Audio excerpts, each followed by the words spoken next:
All right, and we are live here on YouTube for the Kansas, what is it, Hollywood Casino 400 here from the Kansas Speedway. Race 2 of the round of 12 here. Uh, Blaney already locked in, but a rough start for Joey Logano, who has not locked himself in. A good race at New Hampshire last week to fall back on, but as a start and tail of the field is not going to be easy for the Penske cars. All three of them this morning confirmed that all three will be dropping to the rear of the field for the start of the race. So, yeah, it is not going to be a good starting day for them. Just fixing a couple of my other lineups real quick, and then we will be underway here.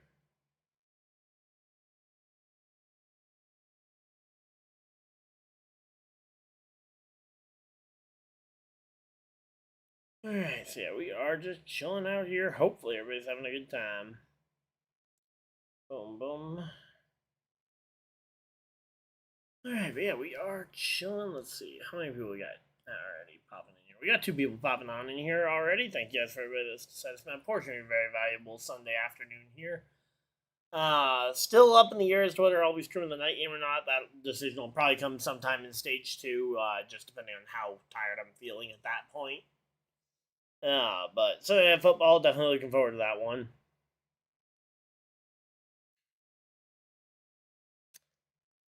But yep, we are getting ready for this one. They are going to be firing up the engines here shortly. And yeah, we are going to be getting ready for this one. Ooh, Giants wide receiver Malik Neighbors feared to tore his ACL. That is not a good injury to see for the New York Giants. We will be also keeping you guys updated on football scores if you guys care about football throughout it. As a way to help fill in some of the time blocks. So.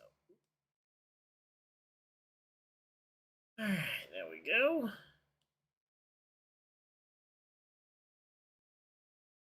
Alright, there we go. We should be all set up here. And cars should be on track rolling here shortly. As they are, yeah, there's the command to start the engines. Engines fire up.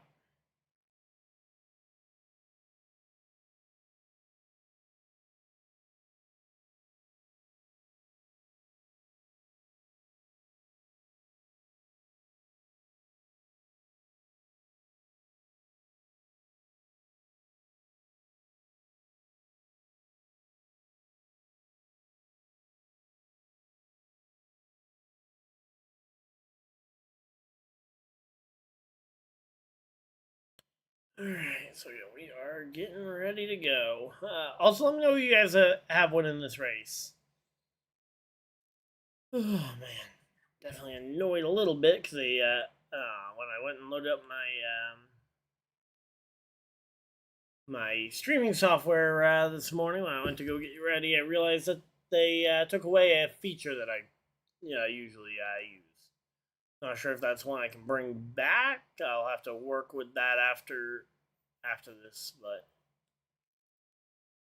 yeah, this is gonna be annoying here. Oh, I just realized why. It's probably because I'm in safe mode. I don't usually end up in safe mode.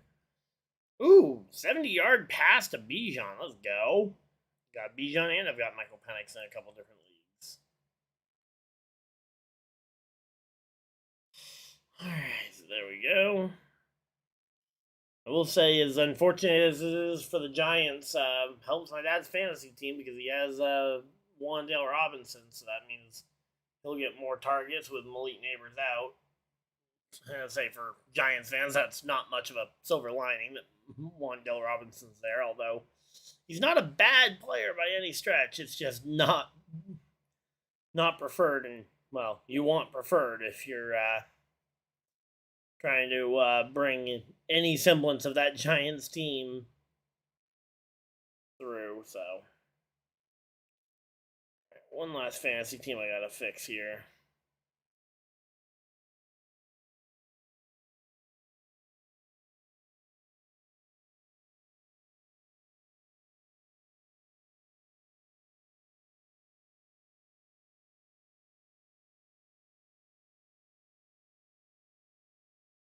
Alright, so there we go. Got all my teams set. We are good to go, and we are locking in here. Yeah, I'm guessing that maybe it is just because I hopped in for safe mode. Hey, Trev, how's it going? What's up, Bubba Wallace and sorry. What's up, Bubba? Chase Elliott qualified fourth. Yeah, I was kind of surprised to see that this morning when I looked at because I was busy yesterday, didn't watch qualifying. But yeah, I saw that too, and I think my biggest surprise though has got to be the Penske cars being as far off as they were. I mean, obviously, both Blaney and both Blaney and Logano having flat tires early in the race definitely, or early in practice, did not help. And in fact, all three Penske cars, with Hendrick included, are all going to be going to the rear of the field. Blaney going to a backup car, and both why do I keep going to say Bubba Wallace? And both Logano and Hendrick will be going to the rear of the field with unapproved adjustments on their race cars. So there we go. Welcome on in. We got 21 people popping in here for this one. Welcome on in. Hopefully everybody's having a good time. But yeah, we are here and ready for this one. There we go.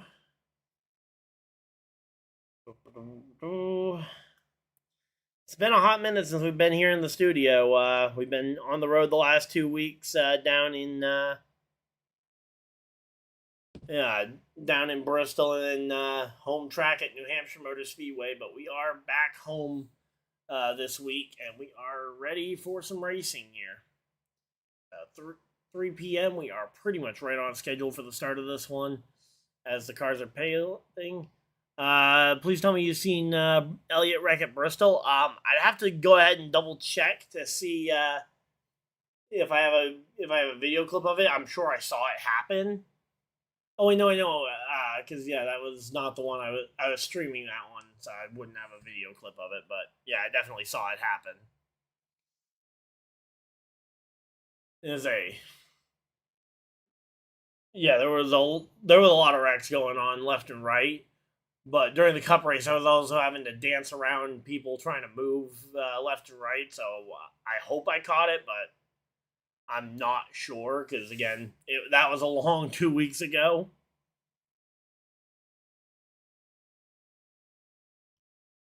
Man, yeah, Bristol feels like it was an eternity ago now because we flew home. We then went out to New Hampshire Motor Speedway. Yeah, well, as I say, most wrecks around Bristol aren't exactly the gentle variety, if you know what I mean. But yeah, there we go.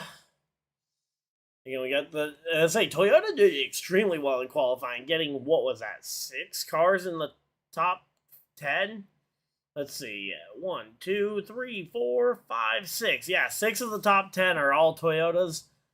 The other 4 being Chevrolets, and bodes well, hopefully, for Bubba Wallace, who's going to be trying to bounce back from a rough points day at New Hampshire last week. Similarly, Tyler Reddick, another driver who had a rough weekend at New Hampshire, although he is actually going to be contesting even bigger mental things this week as he gets ready to drive. Because thoughts and prayers going out to Reddick's family, but one of his children was admitted to the ICU this morning. So again, thoughts and prayers going out, but that cannot make racing at the top of your game any easier. So give me a second, just trying to get this leaderboard position just right. All right, that looks good, and we shouldn't have any more changes to it. All right, so there we go. But so top 10 though, we got William Byron and Reddick both starting just outside the top 10. Berry and Gregson row 7. Josh Berry looking pretty good once he was officially eliminated from the playoffs, but unfortunately, the absolute worst case scenario, 3 straight wrecks in the round of 16, got him out of the playoffs in a hurry. Again, looked very good after that. What do you think of? Again, I also haven't watched any of the highlight packages from that race or any of the replays, honestly, of any of the crashes. So, I think I remember the crash you're referring to, and yeah, Hamlin on the bottom of 3 wide, just shoving cars up. And I don't think Hamlin or Nemechek knew that they were going to end up 3 wide in that situation. Yeah, say if I'm remembering the situation correctly, it was Hamlin on the very bottom, trying to, basically torpedo his way into the situation. Mike McDowell and SVG, a couple of other drivers getting sent to the rear of the field for their for various issues. McDowell, I know, failed tech inspection a couple times, which is why he will be going to the rear of the field. But yeah, again, I've not gotten a chance to watch many of the replays from Bristol because I've been on the move. We had sprint car weekend at the local track this week as well, so there we go. Yeah, one top 10 finish in the last 13 races for Austin Cindric. Those numbers are not good enough to get you through this round. They may have been good enough to sneak you through the round of 16, especially with the kind of up and down nature of the round of 16 when you had guys like Barry crashing out in all 3 races. You had guys like SVG who were in that round purely on their road course talent and didn't have a road course to help kind of bandage the finishing position. So yeah, there we go. Please, y'all wish Elliott luck. Need my Bubba to advance. As I say, you probably don't want me wishing anybody luck. If you know anything about my previous picks, usually it's kind of, well, there's a reason we have something called the dire curse around here. So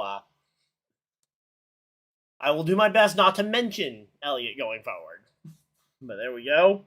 Oh, there we go. Touchdown pass for Emeka Ibuka.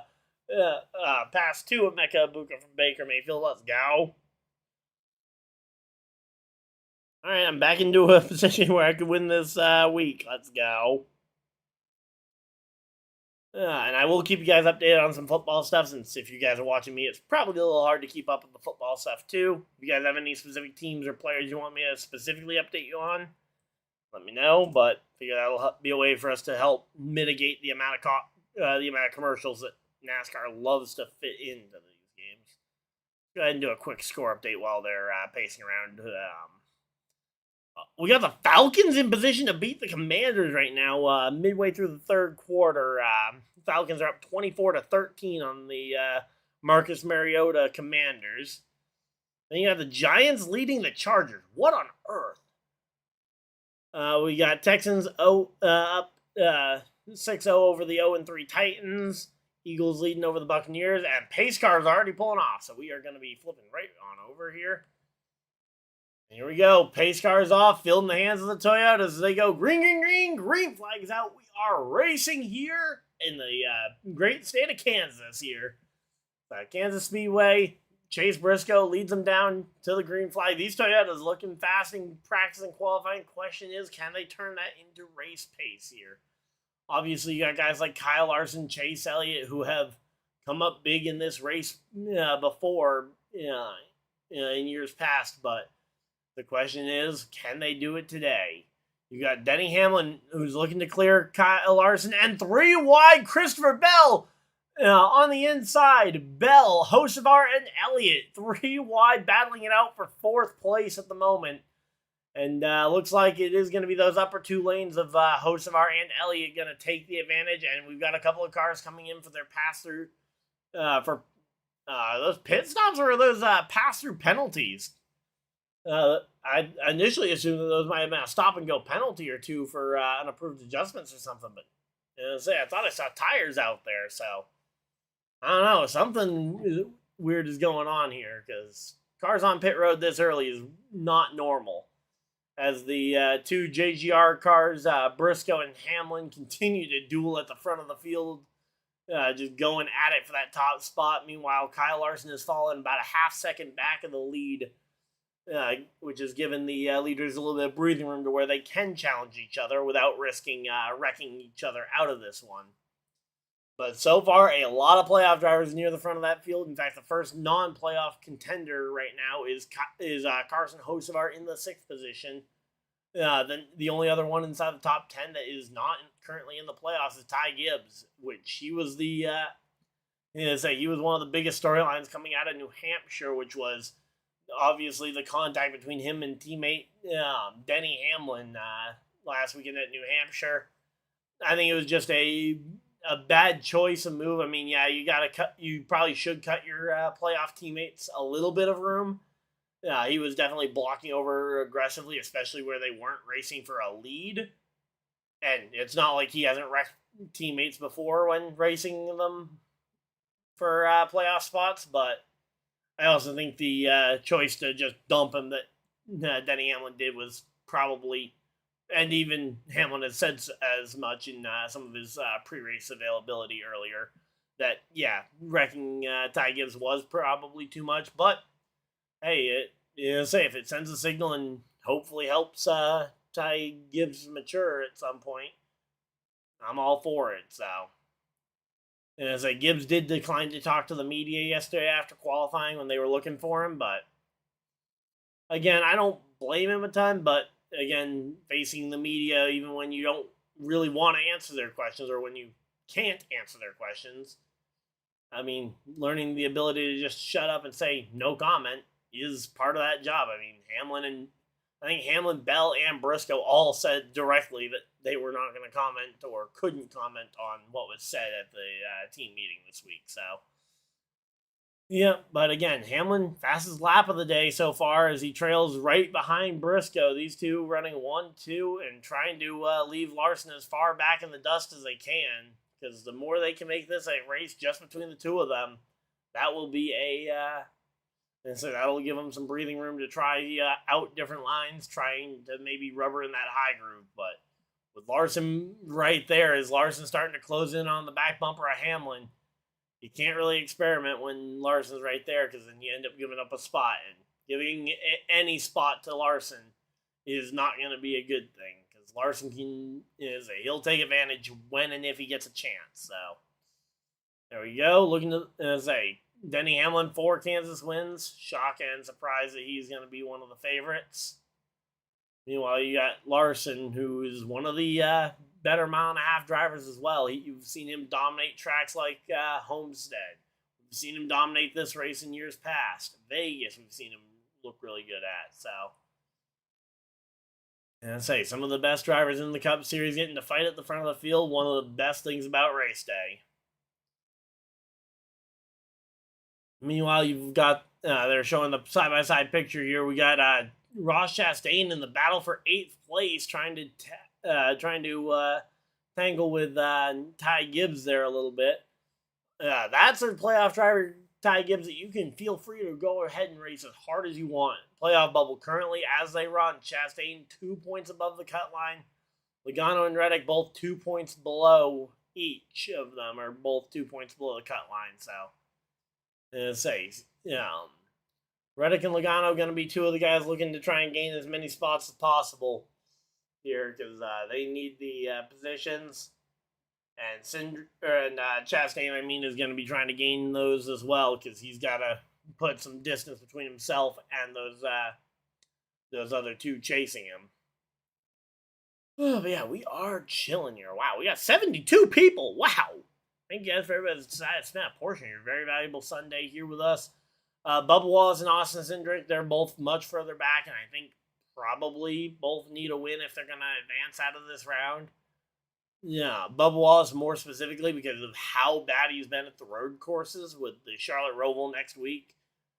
Charlotte Roval, not saying it's impossible for Bubba Wallace to have a good point stay there if he can just do well today, but as of right now, he's running, where is he falling to? He's dropped back a couple spots from the start of the race. He was one of those that started in the top 10.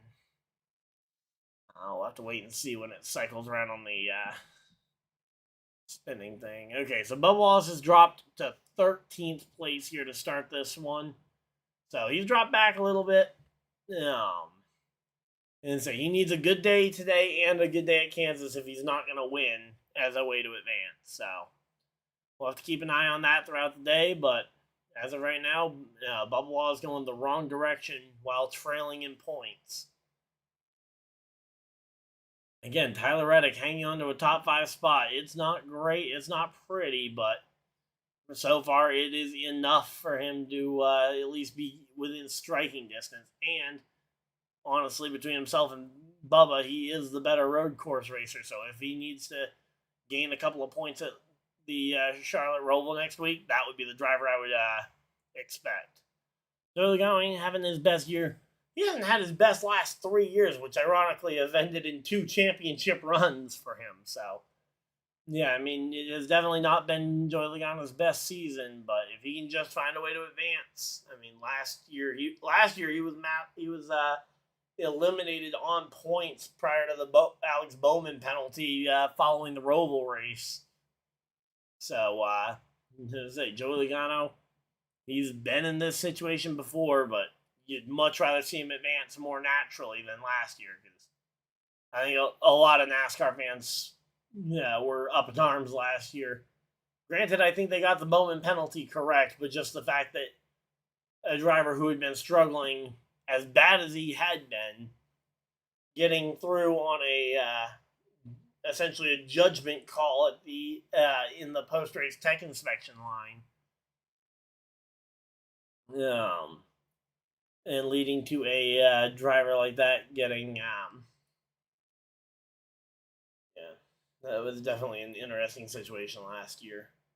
And the fact that he was able to ride that all the way to a championship. But the even years have not been, the even years have not been nice, though, the odd number years have not been nice to Logano.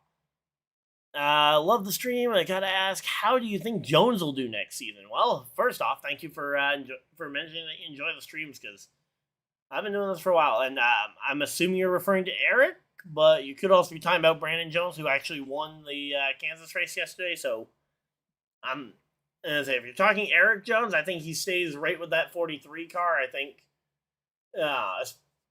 if because as far as I know, I don't think they've signed a new driver for that. I don't think they've signed any new drivers at the Legacy Motor Club. So I think the plan is for them to run it back with the same 2 drivers they have this year, and then they'll be gaining a charter for the 2027 season. It sounds like so. At least for next year, I think Eric Jones will stay put. Now, if you're talking about Brandon Jones, I think that would be a more interesting discussion.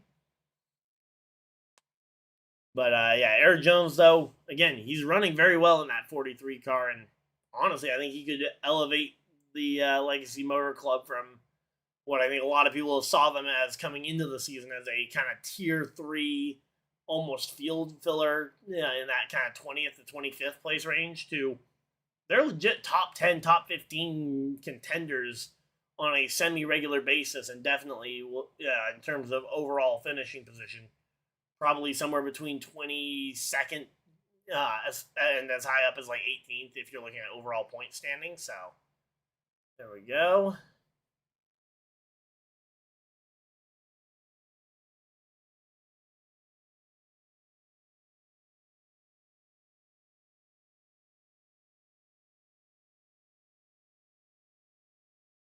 Alright, so they've got an update about apparently on the 30th, so in a couple of days, apparently they're going to be making an update to YouTube TV for sports channels, so I'll have to double check, see what I do or don't have after the 30th, but either way, that means we're good for tonight's stream, so as I said, I might end up doing the Cowboys game. I'm not sure yet. Again, I'll probably make a decision on that stream probably in the second stage, but yeah.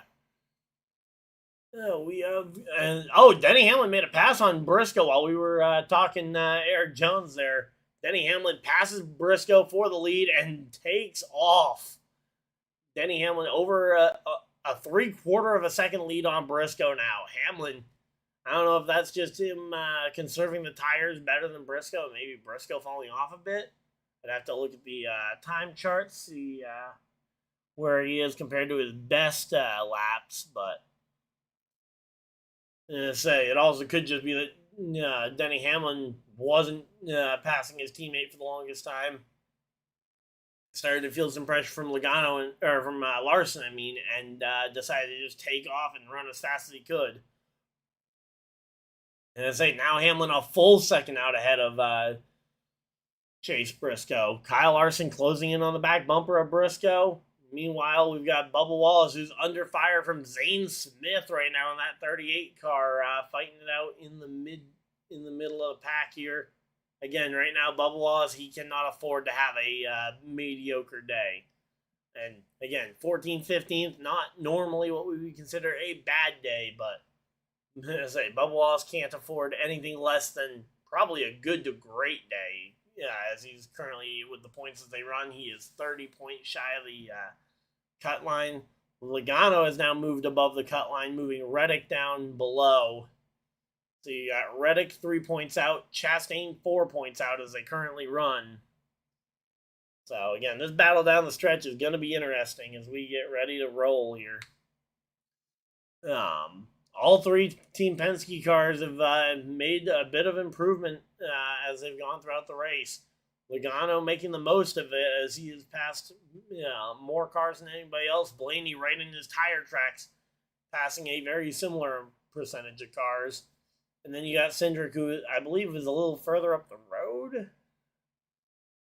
Let me see. As they cycle this thing around, because they cycle the scoreboard here.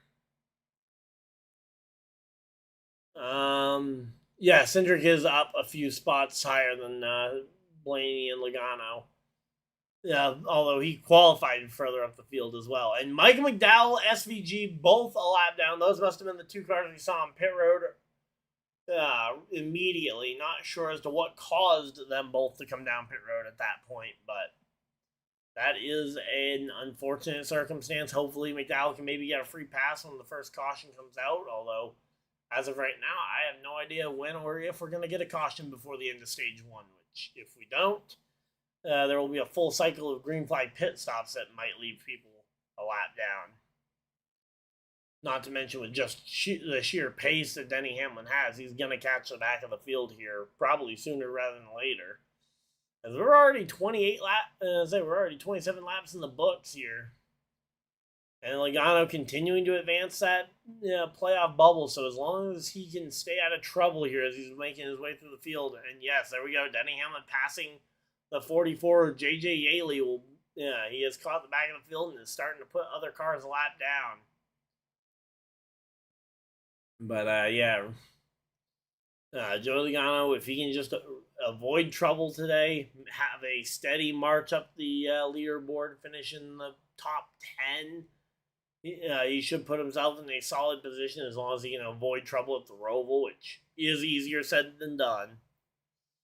But all things considered, I do think it's going to take a lot of work for Reddick or Chastain to point their way past Logano. Again, if Logano gets caught up in an instant here or at the Roval, I think that changes the scenario quite a bit, and I think that'll tip the scales to the point where we're starting to question, can Logano fight his way out of that? All right, and we got ourselves our first commercial break of the day. First commercial break, we go side by side, so we'll still be able to keep covered depending on what they decide to show in the side-by-side window, but as of right now, it's the 24 of William Byron trying to pass the one car of Chastain. Again, we are we are 30 laps complete here. 50 laps to go in stage number one. Now, working our way through this one very effectively here. Obviously, the biggest thing for the march for the field for guys like Blaney is the fact that he was able to lock himself into the next round of the playoffs last week with a win. Unfortunately, Logano on the wrong side of that. So there we go. Again, we are chilling here. Hopefully everybody's having a good time. Let's go ahead and update you on some more of those NFL scores. Let's see. If any of them gone final, that's going to be the biggest thing to keep an eye on. All right, so the Falcons end the third quarter 31-16. So they got one quarter remaining to go. Giants still hold a lead over the Chargers, currently 13-10, and the Giants are 3 yards away from another touchdown there. Texans have doubled their score. They're now up 12-0 over the 0-3 Titans. So Texans look to be in position to potentially get their first win of the season. Buccaneers kind of struggling against the Eagles, down 31-13 current score there. The New England Patriots are absolutely crashing the Panthers party that the Panthers were having after they shut out the Falcons a week ago.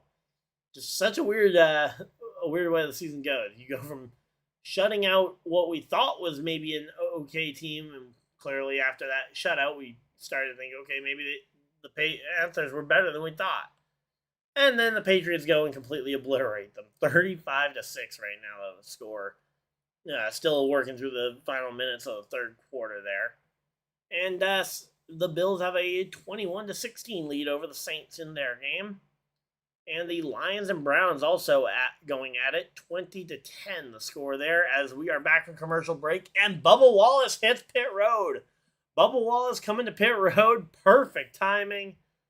As, Bubba Wallace is going to come down here. And we will see where they end up here. All things considered, though, hopefully this timing will be good. Hey, is there a way to get this notification to stop my screen? Yeah, but yeah, here we go. Hendrick comes to pit road. Here comes AJ Allmendinger. A bunch of drivers coming down pit road. So potentially Bubba Wallace kicking off a round of pit stops. So far, it's only those two, Hendrick and Allmendinger. And Hendrick going for 2 tires. Weird. All right, so Austin Cindric goes for a 2-tire pit stop here. And then here we go. Here comes Logano, Stenhouse, and Justin Haley, it looks like. Stenhouse, Logano, Haley, and Kyle Busch jumps on this strategy with these guys as well. Chase Elliott also follows them down on pit road. The number of guys coming down. Let's see. 4 tires for Stenhouse, 4 for Logano. Waiting on Haley, who has just now reached his pit box. So there we go. Looks like a short stop for Elliott, but no, he actually gets all 4 tires done. So 4 tires in under 10 seconds by both Logano and Elliott. That's pretty good. 10 seconds flat for Kyle Busch for his 4-tire stop. And we got guys like Christopher Bell and Tyler Reddick jumping onto pit road here. And some of the other front runners near the front of the field, we got Larson, we got Briscoe coming to pit road. Eric Jones, Zane Smith, John Hunter Nemechek, Ty Dillon, William Byron, Ross Chastain, Chris Buescher, all jumping onto pit road here. And looks like most, if not everybody else, is taking 4 tires, which I think is going to make that decision to go for 2 tires there a little interesting. We'll have to wait and see how this all transpires here. Here comes Priest and Hamlin also jumping onto pit road. The Connecticut kid there with Ryan Priest. Denny Hamlin hitting pit road. Not finding his pit box yet. He's got a long way to go. Here comes Ty Gibbs also following his Gibbs teammates onto pit road. Noah Gragson also jumps onto pit road here. So again, right now, Ty Gibbs gets his pit stop done. All right, Hamlin with a 10.4-second pit stop for 4 tires. A little bit on the slow side. I'm curious to see where he blends out amongst these other drivers. In particular, here comes Larson. Where will he blend in comparison to Larson? Up the track goes Hamlin. He's going to be trying to throw a big block here. Larson with a head of steam. Larson passes Denny Hamlin for what will eventually be the lead. Barry, Blaney, Keselowski, Herbst, Suarez, Gilliland, and Austin Dillon all have yet to pit. I believe Herbst might be on pit road now. Yep, there we go. Riley Herbst on pit road currently. So the top 6 have not come to pit road. There we go. Again, working their way through this one. Cody Ware and JJ Haley have also not come to pit road. Alright, so there we go. Half down, half to go in this stage. 40 laps down, 40 to go. We got ourselves a very hectic opening to this one. Alright, so here we go again. Briscoe in traffic as well. after potentially a less than ideal pit stop here. He's battling with the 45 of Reddick and the 9 of Chase Elliott. And so those three battling, I believe, for what would eventually be the third position behind Larson and Hamlin. And Hamlin still has the fastest lap of the day overall. And here comes Ryan Blaney, last week's winner on the pit road. I say nothing to really risk, but by coming down late, if he ends up off the lead lap, oh well. It'll keep him a little bit further away from a potential shot to win this specific race, but he's already locked himself into the next round of the playoffs for the championship fight. So there we go. Blaney, 9.9 seconds for his 4-tire pit stop. Suarez a little slower here. Now Brad Keselowski 8 seconds ahead of Kyle Larson, the only driver, I believe, the only leader who has not come to pit road. You got Cody Ware in the 8th or 9th position, who has also not come to pit road yet, but we expect to see him cycling himself further back once we see him make his pit stop. Although at the moment, if we get a really well-timed caution, maybe he could save himself. Who am I kidding? It's Cody Ware. Yeah, that car, regardless of the talent of the driver, that car is not really all that good. Not good enough to make that kind of stop. So.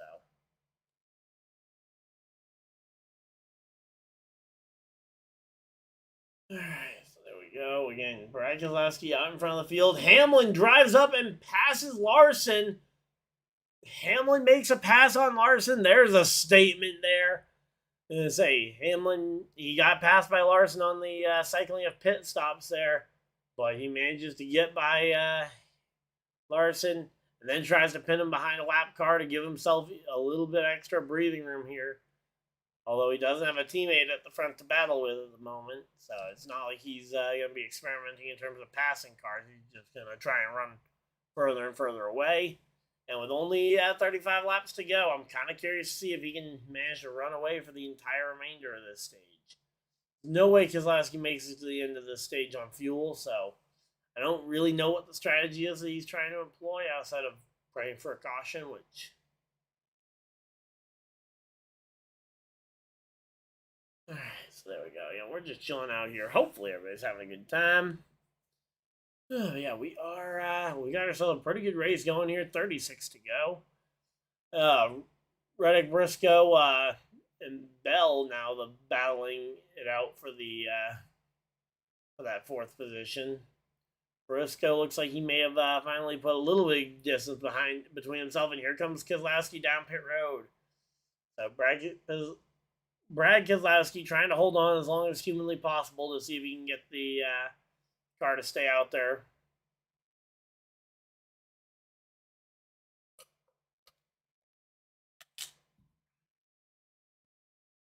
And now we got battling between the Toyota teammates for 4th. You got Christopher Bell versus Tyler Reddick. 2 drivers both in the playoffs. Although Reddick in a very precarious situation as he is currently 6 points below the cut line as they run.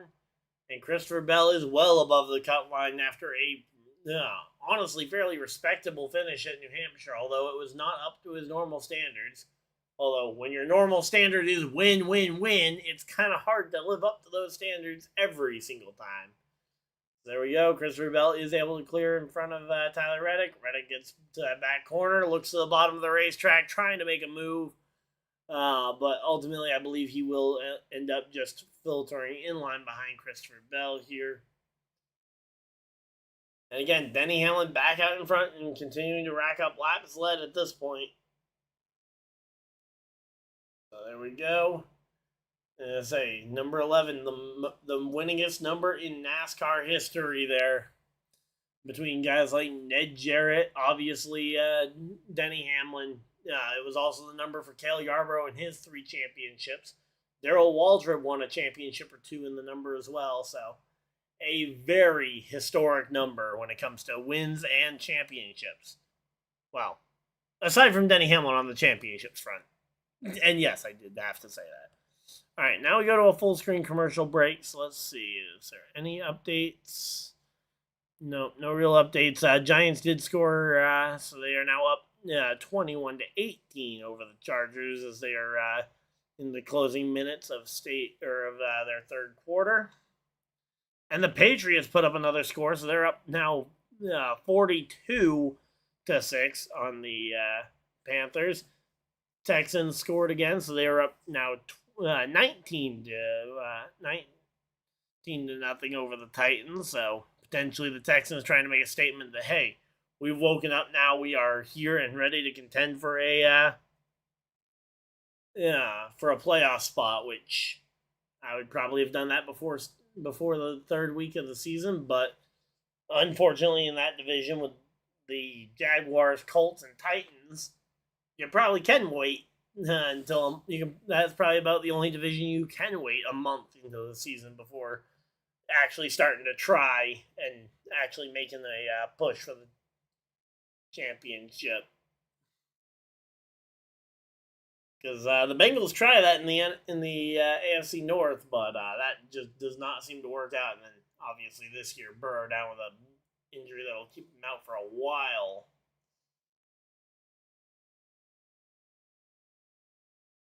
But yeah, so Texans though starting to look back to form just a little bit. Buccaneers keeping it somewhat respectable against the Eagles as they managed to claw back to a 20-31 score there. And let's just check my fantasy team, see how we're doing. Drake May is starting to bury me a bit. Despite the fact that both James Cook and Emeka Ibuka are doing amazing for my team. I'm going to need a big day out of Jonathan Taylor and Jalen Waddle tomorrow night, it looks like. So, hoping my Colts I can see some Jonathan Taylor TDs while we're doing this stream. But, up against that Rams defense, I'm not sold. As of right now, Baker Mayfield would have been a slightly better quarterback option, potentially. And here we go, back from our commercial break on the NASCAR stream. Denny Hamlin going to the rear bumper of former teammate Kyle Busch in the Cheddar's machine. Kyle Busch going down a lap, and here comes Larson right on the back bumper of Denny Hamlin. Hamlin does not have time to wait around or be friendly with his former Toyota teammate, which granted he's no longer a Toyota or a teammate, so you don't really owe that guy any favors. Ironically, the car right behind him, Larson, is a top Chevy car and probably should try and get Kyle to let him by quicker. But all this is easier said than done. Right now, Kyle Busch is trying to fight to see if he can stay on the lead lap and maybe be the free pass car in about 25 laps when we get to the end of this first stage. But right now, Eric Jones is after a rough pit stop. I would assume has dropped all the way from 11th, drops all the way outside the top 25, and is now going to be the next guy to go a lap down potentially. And caution flag flies. Cody Ware, flat tire for the 51. Oh, broken toe link. Might even be a broken axle, honestly. So maybe the flat tire was not the cause of the issue here for Cody Ware in the Evel Knievel car, but that is massive. Eric Jones gets to stay on the lead lap. Kyle Busch, you are the free pass. Let's go.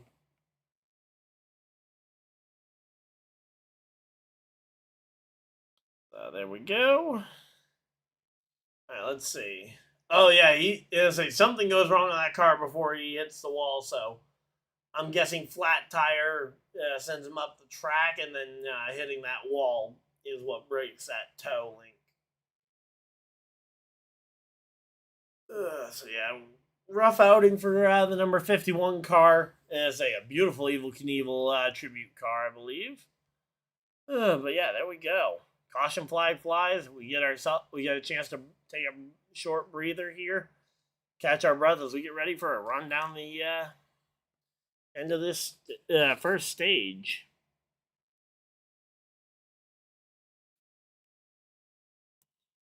All right, so there we go.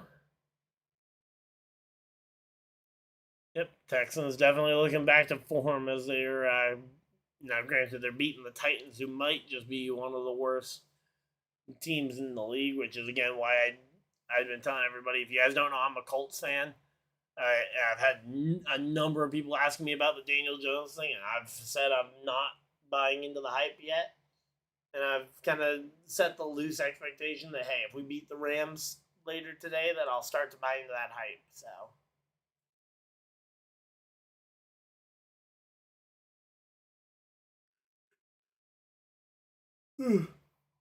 again, 24 laps ago, still plenty of time for things to change around here, but we're crushing it on the viewership. Man, you guys really turned up today. Thank you guys for everybody that's decided to spend a portion of your very valuable afternoon here with us. If you guys want to play NASCAR Fantasy against me, there should be a link. I believe it should be top link. Yep, top link in the description. We'll link you to our Fantasy Friday fantasy league that we have been doing all season long. So if you want to compete against me and some other people here on the channel, obviously it's a bit late for this week, but for next week you get in there and compete against us. And there we go. Talking about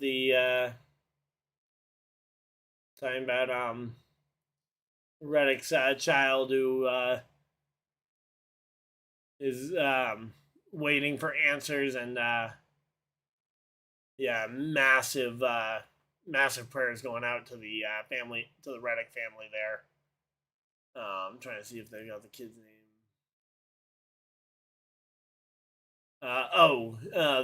Their newest kid, Rookie,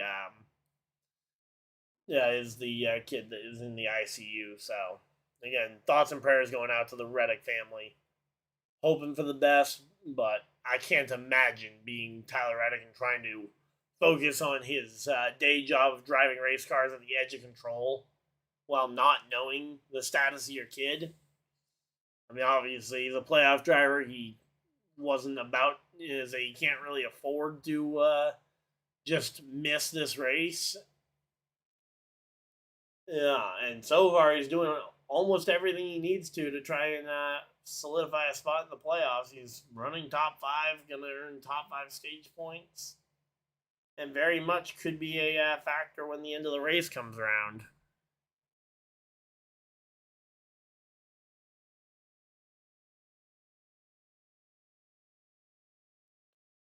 Alright, so there we go. Let's just double check, see if...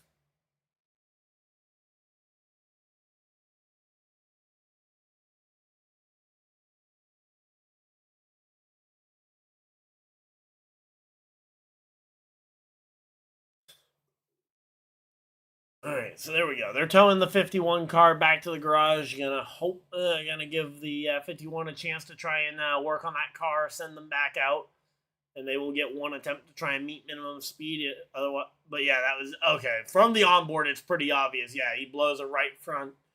He blows something in right front. I assume a tire, but it could have been something like the brakes exploding or something. Although I find it weird that the brakes would be warm enough to explode at a track like this. I think tire is the most would be the most likely answer there. So blows a tire up into the fence for Cody Ware. I believe pit road is going to be open this time by. We got Kyle Busch and others going to the top line that might be thinking about staying out. Here comes Denny Hamlin, Kyle Larson, and everybody else is following.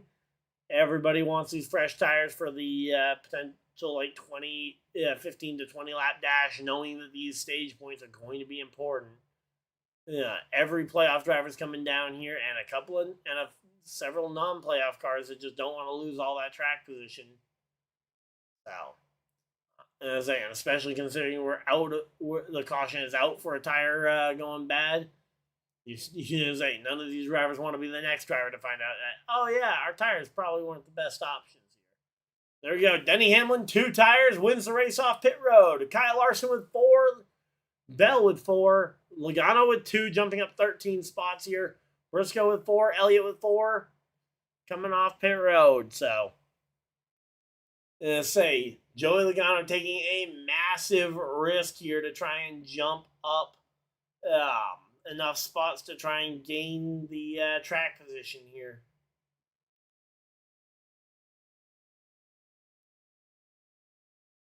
Let's say if 2 tires works, that'll be great for Joey Logano, as he will be able to earn some stage points that he otherwise wouldn't have. If it fails, he knows for later in the race that, hey, you don't want to do 2 tires if you got 15 laps to go in the race.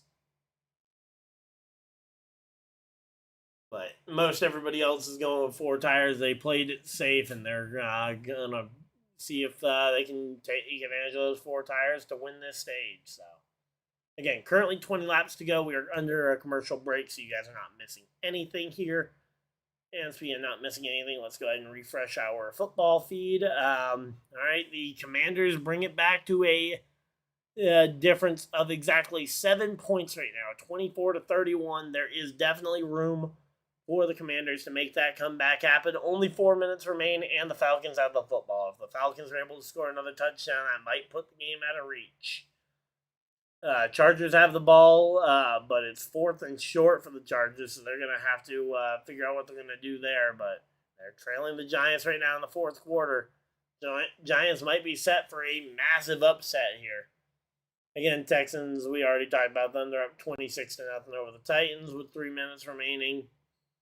Buccaneers have the ball down by 8 to the Eagles, so they would need a touchdown and the 2-point conversion to tie the game up and send it to overtime. Obviously, they still have 12 minutes on the clock, so they could potentially get a touchdown and a field goal to just end the game outright at the time, but that would also involve stopping the Eagles, which is a whole lot easier said than done.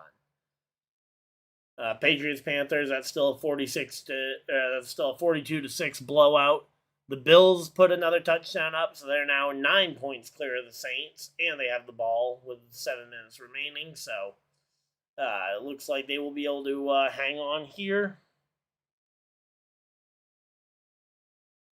And then we got the Browns versus Lions, which the Lions are now up 27-10. They're up by 17 points over the Browns, and again, they still have 11 minutes left in their final quarter, but it will be a game-managing situation there for those teams. So, again, NASCAR was under a commercial break and a caution flag, so you guys have not missed a moment of the action as they are coming back from the commercial break now. And, we're going to get a chance to see, okay, let's see what happened with Reddick's pit stop. So here we go, nice, quick, gets the initial shift. All right, what are they highlighting here? I'm not seeing anything they did wrong. Yeah, I didn't see what happened there. Oh. A loose wheel for the 45? No! No. A loose wheel on the 45 of Reddick. That is a gut punch to Tyler Reddick's day. I mean, he needed these stage points.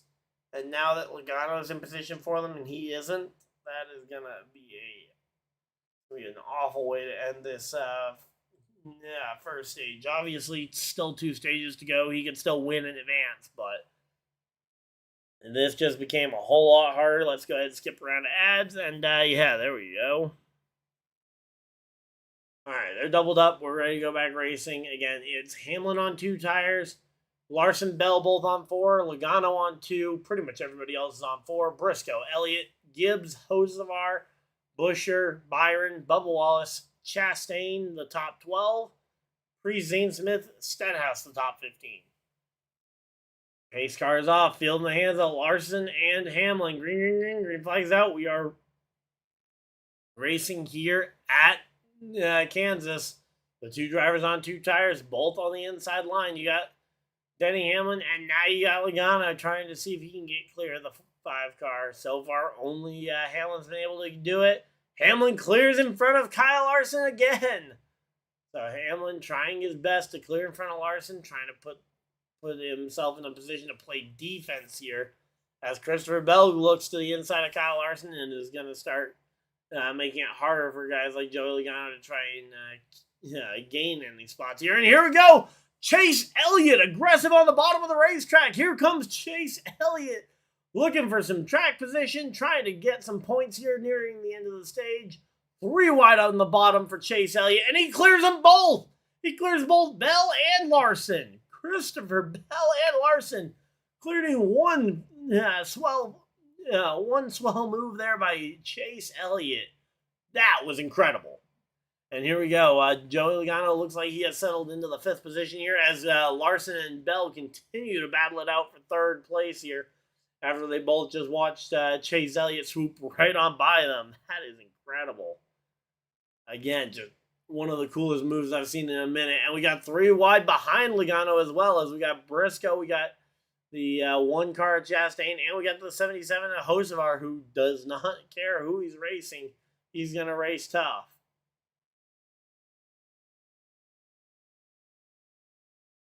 So let's see. Again, right now we got 15, now 14 to go. 14 laps to go here. Hamlin doing his best here to just drive off. Elliott has chased him down, though. Chase Elliott continuing to try and match the pace of Hamlin.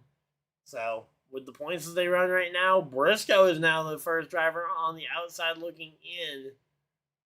Or on the inside looking out. I mean, Chastain 9 points out of the playoffs, and with Reddick being as far back as he was from the pit road, not getting the wheel tight thing, he is now looking like he will end up being potentially in must-win territory at the Roval. Again, when he was running top 5 today, there was a realistic points way for him to get through.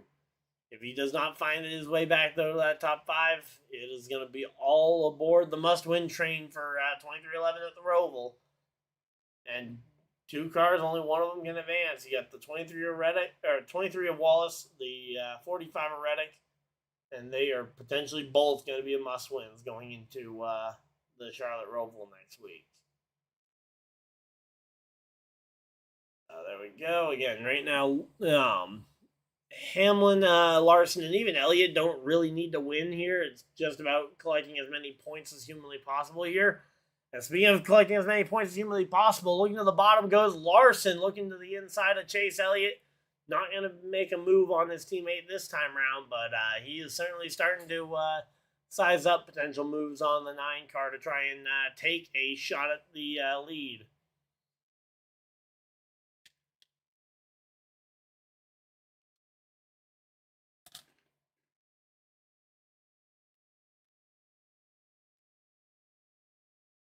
Yeah, this has been a really great stage. Here we go. Here comes Chase Elliott looking to the back bumper of Hamlin now. After Larson gave a pretty good scare to Elliott. Elliott now all over the back bumper of Denny Hamlin.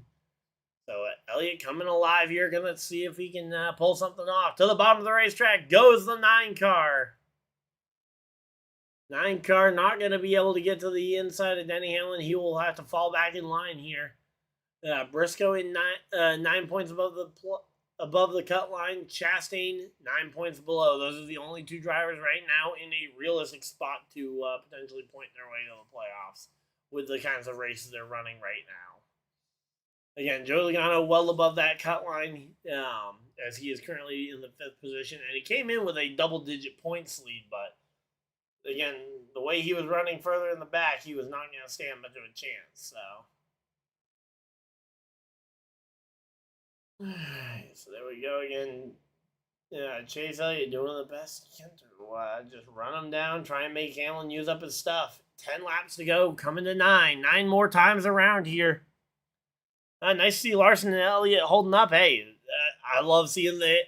I might not be the biggest Hendrick Motorsports fan, but when Elliott and Larson are doing well, it does well for the sport. And I know there's a lot of fans of theirs. I even know quite a few fans of theirs that are actually pretty decent, pretty great guys. So I'm never upset to see them racing it up at the front, especially where my guys are out of the championship hunt. So I'm basically just rooting for a good race. So again, right now, Elliott and Larson at the front of the field, both just behind race leader Denny Hamlin, who also has the fastest lap so far today. 8 laps to go. 8 more times around here. Again, the fact that Logano and Hamlin are both holding up on 2 tires bodes well for that strategy later in the race, which I think could really shake some things up here. Doing good because they've been lacking for the last 3 months. Yeah, Larson, really, ever since this race in the spring, Larson has not looked like the same guy. I know a lot of people cite it back to his crash at Indianapolis. I don't know if that necessarily shook him physically, but I definitely think that I do think crashing twice in one day definitely hurt him mentally in terms of his confidence. And the fact that he has not found victory lane since then, I think has continued to kind of stifle that kind of optimism that we normally see from Larson, where he's like, oh yeah, whatever move I make is going to work because I'm Kyle Larson. Well, he would probably put an extra word in there, but I'm trying to keep this program fairly kid-friendly, so we will skip right past that. 6 laps to go. Again, Hamlin holding about a 1 second lead over Larson here. Larson passes Elliott to take over that second position, and will try his best to run down Hamlin, and he is doing that as he's now down to 0.8 of a second gap. So 0.8 of a second. The question is, they're showing Bubba Wallace. What is he gonna be? He is gonna have to try and. He's gonna need something big here today. Again, we've been talking about it already. He had not a very good first run of the race, so. He fell way back on that first run of the race, and does not look like that pit stop did him much good. So, Zane Smith gets into the back bumper of the 77. Both of them kind of get a little out of it. Ultimately, Hocevar is able to hold his ground right ahead of the 38, but that could have been sketchier than it needed to be. So there we go. Hocevar continuing to try and challenge Busher, who's just ahead of him for the 8th position here. Now let's see again. Right now we got ourselves we got 4 laps to go. It'll be 3 to go at the line. 3 to go at the line here. Again, Hamlin putting on an incredible battle here at the front of the field. Elliott kind of followed back. He's going to be under fire here from Christopher Bell here shortly. Bubba Wallace up to the 13th position, trying to do what he can to try and get in the conversation, but my guess is that he is going to miss out on some stage points here. I don't see a way for him to gain the remaining 3 spots that he would need without a crash, which, a crash I would say is fairly unlikely at this point. 3 laps to go until points are paid. Now 2 laps to go. Hamlin out ahead of Larson, Elliott, Christopher Bell. Those 3 drivers have about a 3-second gap between 4th place Christopher Bell and 5th place Ross Chastain, which is an incredible feat. So there we go. Again, we're just chilling out here. Hopefully everybody's having a good time.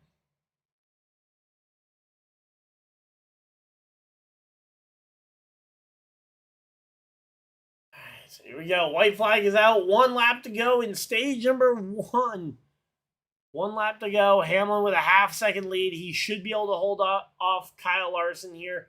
But the real battle is the battle for 3rd. Elliott holding off Christopher Bell. Right now is Denny Hamlin heading down towards 3 and 4 for the final time in stage 1.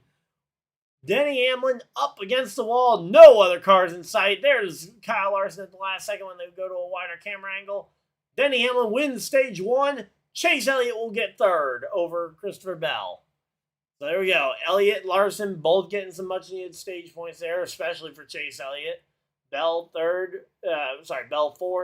Chastain getting an important 6 points as he finishes 5th.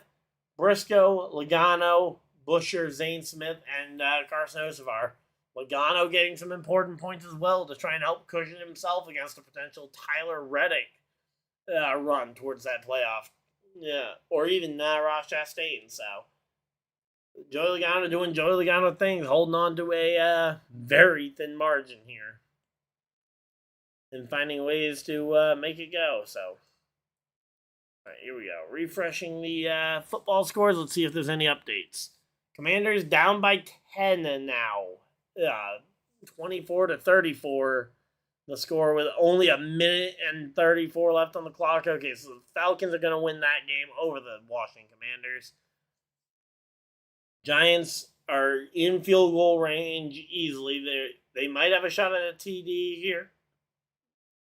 But as it is 4th and goal from the 3, I'm guessing that they will just kick the field goal, go up. But they're only up by 3 points. That would put them up by 6, which would put a touchdown winning the game still. So, honestly, if I'm the Giants, maybe I go for it here. But they've got a little over, or a little under 5 minutes remaining in that game. The Texans game goes final as they shut out the Tennessee Titans 26-0. The Buccaneers have still not closed in much of that gap to the Buccaneers. The Buccaneers have not closed in that gap to the Eagles much. They are still 8 points down, but they are 11 yards away from a potential touchdown. 1st and 10 for the Buccaneers. The Panthers finally scored again, so they are up to 13 points. Unfortunately, that'll be a futile effort against the Patriots 42 as they enter the 2-minute warning. Then you got the Buffalo Bills, again, 9 points up on the Saints, and they have the ball 3 minutes, 30 seconds left. Not saying it's over, but the Bills would have to have a pretty bad choke job for the Bills to lose that one. And then the Lions are up 34-10 over the Cleveland Browns with 4 minutes remaining in their game. So, yeah, definitely it looks like it's going to be definitely looks like the Lions are going to win that one. Again, I don't have access to to that game, and the Giants turn it over on downs. So they right now have it is a 3-point game. 18-21 is currently the score. Chargers have the ball at their own 45 now after a big play. That has to have been a big play, right? Let me see.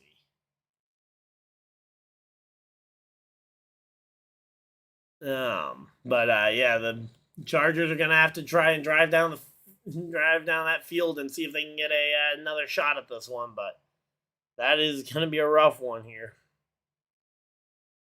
So yeah, there we go. NASCAR is coming back from commercial break, so don't worry, you guys have not missed anything. We are under caution for the stage one, for the conclusion of stage 1. Pit road is open, and here comes everybody. Everybody's coming down pit road, except for the guys who are a lap down, who will come down next time by. Pit road is open. Elliott, the first one to hit his box, getting fuel, and it looks like 4 tires. 4 tires there for Chase Elliott. So a short stint on those tires, possibly going to save those as a potential set to glue up at the end of the race if they do end up running out of tires. I don't know what. Oh! Near contact on pit road between 2 Toyota playoff drivers, Bell and Reddick, with a very close call. Gonna have to see that one on replay. Looks like Bell may have taken 2 tires with the amount of time he spent in his pit box, but I think any gain from taking 2 tires there may have just been nullified by the near contact there with Tyler Reddick, who, again, as I mentioned earlier, certainly not on. Yeah, Reddick coming down into his pit box as the 20 is coming out. And, I'm not sure if that was a spotter miscommunication or if that was Reddick kind of zoning out a bit. Because, again, as I mentioned, he's got a lot going on outside the track, and I don't blame him if he's a little off his game. But a little off his game is not where he needs to be today, so. All right, let's see if we can pull up the Chargers-Giants game, though, here, so I can actually see the play-by-play stuff. Chargers v. Giants.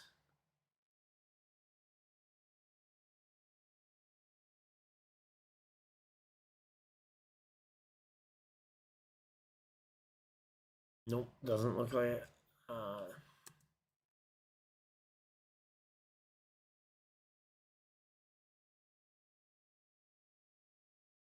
There we go. Nope, that's game preview. I'm looking for the. Wait, here we go. That's what I was looking for. So, all right, the looks like the Giants may have made a stop, which is a very good thing for the. Yeah, there we go. That's a pretty big coming up. It's 4th and 25 for the Chargers. That is unfortunate there for them. So good job on the Giants for making a stop. And again, we are under caution flag. We just had a round of green flag pit stops, a round of yellow flag pit stops following the completion of stage number 1. So there we go.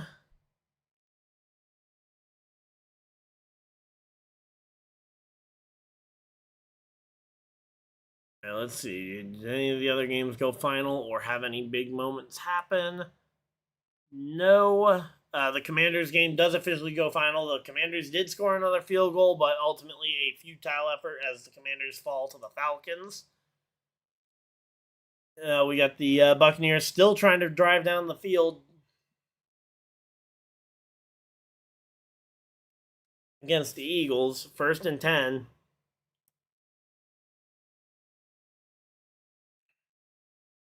Then we got the Saints getting a little bit of a rally against the Bills, but it looks like it is going to end up being a little too late here for the Saints. The Patriots-Panthers game does go final as well, so the Patriots do officially beat the Panthers 13-42. Good job to the New England Patriots on that one. There we go. We are coming back from commercial break, and we are going to be getting ready for this one. So they're advertising the NASCAR Powerball Lottery. So there we go. Yeah, so again, thank you guys, though. We've had so many people in here for this one. Certainly one of the most viewed race broadcasts from the studio in a while. So again, thank you guys for everybody who's decided to be a part of this. There we go, and yeah, just showing this one again when Christopher Bell goes to leave his pit box right in front of the 45 who was coming into his pit box. Again, just I'm assuming miscommunication there on the spotter would be the most likely answer. So Bell, after a 2-tire stop, looks like Bell's still being shown the leader. So that'll be interesting if he is able to if he did actually get the lead. Again, I believe he might have been the only one to go for 2 tires, so that would be a big helping hand as to why he was able to do that. But right now, your top 5, you got Bell, Larson, Elliott, Chastain, Briscoe. Hamlin currently sits in 6th, 7th, Buescher, 8th. You got Joey Logano, 9th, Hocevar, and rounding out the top 10, you've got Zane Smith. Bubba Wallace currently sits just outside the top 10, so a lot of big names in and around this top 10. The question is, who's going to be able to get the win at the end of the day? Although stage 2 still imminent. And the Giants were able to take back over possession of the football here. Buccaneers have got to try something here because they are down by 8. They cannot afford to give this ball back to the Eagles, I don't think. And showing a very similar move with Reddick coming down, trying to get into his pit box with Kyle Larson from last week. I actually remember seeing that because that was directly ahead of me. In fact, I think I might have that on video. But again, I haven't gone back through a lot of my footage to know for sure what I did and didn't get for clips, but you guys will definitely be seeing some clips from the dirt track for sure, and I will try and get some other New Hampshire clips put together as well. So there we go. Again, we are chilling here. Again, right now, points as they are currently, again, Briscoe not nearly as safe as one might expect, considering how great of a race he's run, just because obviously he needs to finish out the race in that spot. Slightly slow pit stop there on the rear of Denny Hamlin's car, but here we go. Pace car is off. Green, green, green. Christopher Bell in control. And we are back to racing here at Kansas. So here we go. Green flag is out. People going everywhere. And it looks like Hocevar in the middle of 3 wide might be stuck in that little bit of that sucker hole early on here. They also got a green car up in the mix near the top few. I don't know. That's Ricky Stenhouse. What is Ricky Stenhouse doing up there?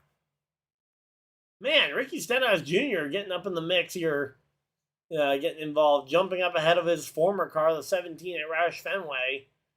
Yeah, obviously that being the team that got Ricky Stenhouse Jr.'s big break in the Cup Series.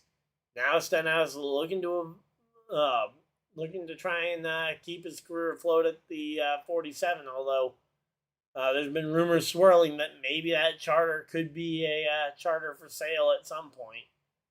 Here we go. Kyle Larson looking to the bottom, looking to try and take the lead away from Christopher Bell. Christopher Bell holds strong on that outside line, but this is only the first swing. Larson close enough. Oh! Spin! Crash! Caution flag is out. The minute Rice car of Ryan Preece and the 42 of John Hunter Nemechek collide. Caution flag is out. So caution flag flies. John Hunter Nemechek, and luckily I don't think there was significant damage to either car, but man, that one sucks. We were just about to get into a great rhythm here. What actually happened? Okay, so Ryan Preece on the bottom here, running up, and yeah, Ryan Preece just runs up the track, washes up the track, and just ends up hitting the 42 in the right rear. I mean, it looks like car might have just gotten tight there at the wrong time and just took out. It was the 42 of Nemechek and the 60 of Ryan Preece. Looks like maybe Allmendinger may have also gotten a momentary tag. A couple of other drivers with a couple of very small glancing blows, but those are the two main ones. Jones had an ever so slight hiccup behind those two cars as well, but again, no significant damage for anybody outside of the 42 and the 60. Yeah. Ryan Preece and John Hunter Nemechek, the two drivers, significantly involved in this one. Yep, those two. Yep, Yeah, Ryan Preece just washed up the track from the bottom of the track and just ended up clipping the right rear of was it right rear? Sorry, left rear of Nemechek's car as he washed up the track. So yeah, nothing Nemechek could do. He was just kind of a sitting duck there to the Ryan Preece mistake. So here we go. Curious to see. Is pit road open this time? Hard to tell because I wasn't really expecting many of the front runners to come. But yeah, pit road is open as we see one car duck out the middle of the pack, potentially just wanting to check on some damage. Maybe that might be Eric Jones. Hard to tell from the camera angle they're showing. But yeah, again, some cars just looking to double check their damage before they go back racing. Oh man, you hate to see that for John Hunter Nemechek. I mean, doing nothing wrong, just running along, and then just the car underneath you gets tight and just tags you and just spins you right out like that. Oh man, you hate to see that for a driver like John Hunter Nemechek, who really has not had a very easy time of it in the Cup Series up to this point. Let's see. So it's at the 2-minute warning, 3rd and 5 for the Giants. So the Giants are gonna need to try and in order to close out that game, the Giants need a first down. That's all they need because I believe the Chargers are all out of timeout. So all they need is a first down here for the Giants, and they will win their game. Buccaneers, Eagles. Let's see. The Buccaneers are at the 40-yard line of Philadelphia, so that's going to take some time before they score. They're just past the 2-minute warning. Bills Saints, I believe, is just Bills Saints just went final 31-19. The final score there. The Browns Lions have gone final as well. 34-10 the final score there. And the first couple of 4 o'clock games have kicked off as Jaguars 49ers and Colts Rams have begun. Let's see. Daniel Jones threw an interception early on his second pass of the day. Jonathan Taylor, 1 carry for 5 yards so far, and the one pass that he did complete was to Michael Pittman. All right, so not terrible, but you really don't want to see that happen. And so far, the Rams have had 1 run play for 11 yards. All right, so there we go.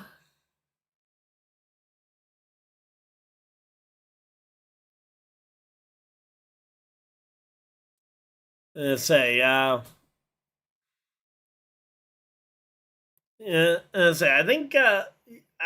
Larson has probably the better shot to win, but yeah, Chase Elliott is definitely in the worst points position of the two. But honestly, I would love to see Larson win this one just so he can kind of get out of this funk that he's been in. Because Chase Elliott's has at least been consistent.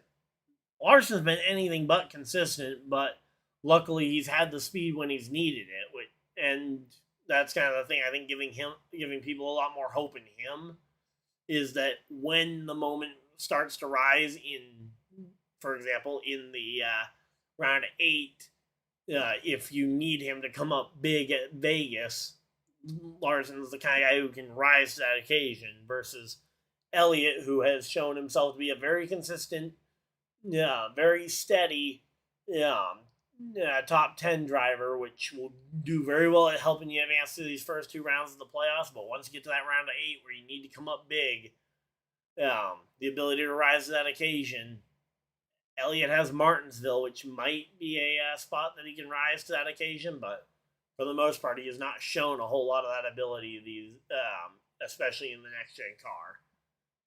So, there we go. Yeah, we are getting ready to go back racing here.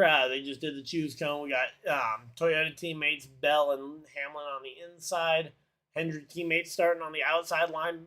Larson and Elliott.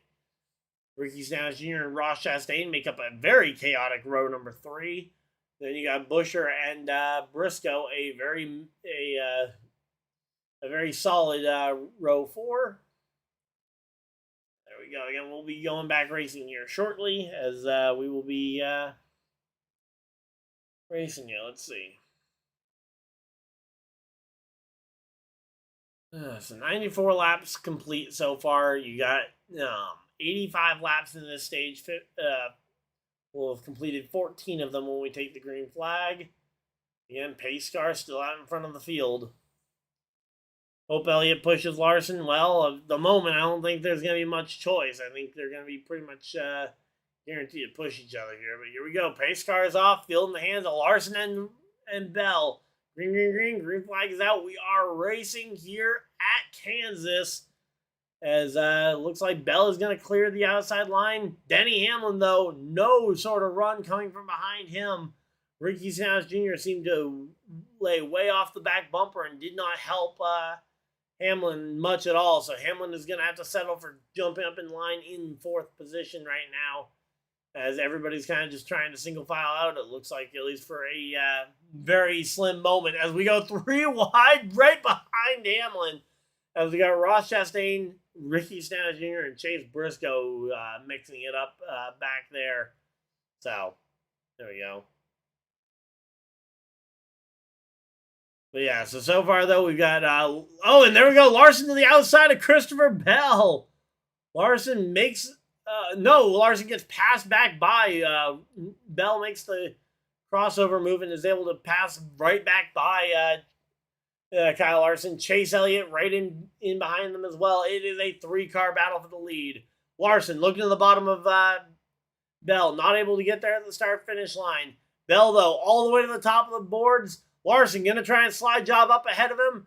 Now Chase Elliott trying to see where he can go. Crossover move once again from Christopher Bell. To the bottom of the racetrack goes Bell. This is an incredible battle for the lead. We've got Bell on the bottom this time, and he is now going to try and slide up in front of Kyle Larson, trying to pull the same slide job move he just tried on him. And now Larson back to the bottom of the racetrack has a head back down towards turns 1 and 2. Turn 1 and 2 has been Larson on the bottom the last couple of times. This time, though, it looks like Bell with a better run off the top. Elliott in behind Larson. Never really had a shot to try and make a big move here.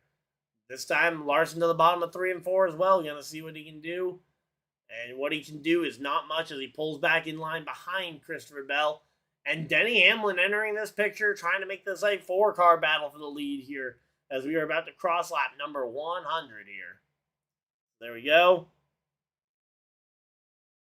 But yeah, right now, though, Christopher Bell leading this train, and they're starting to get a little bit of at least breathing room between each car.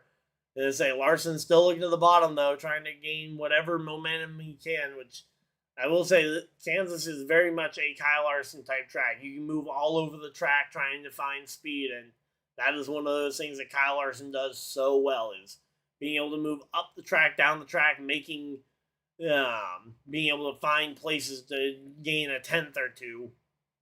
Problem is when he tries to do it and it doesn't work out, it can lead to a higher crash rate, which ends up with him having a worse average finish than you might initially expect. There we go. Denny Hamlin looking way up high. Not sure if he's trying to gain some momentum here. As we got the side-by-side between the Hendrick teammates. Here comes Chase Elliott to the bottom on Kyle Larson.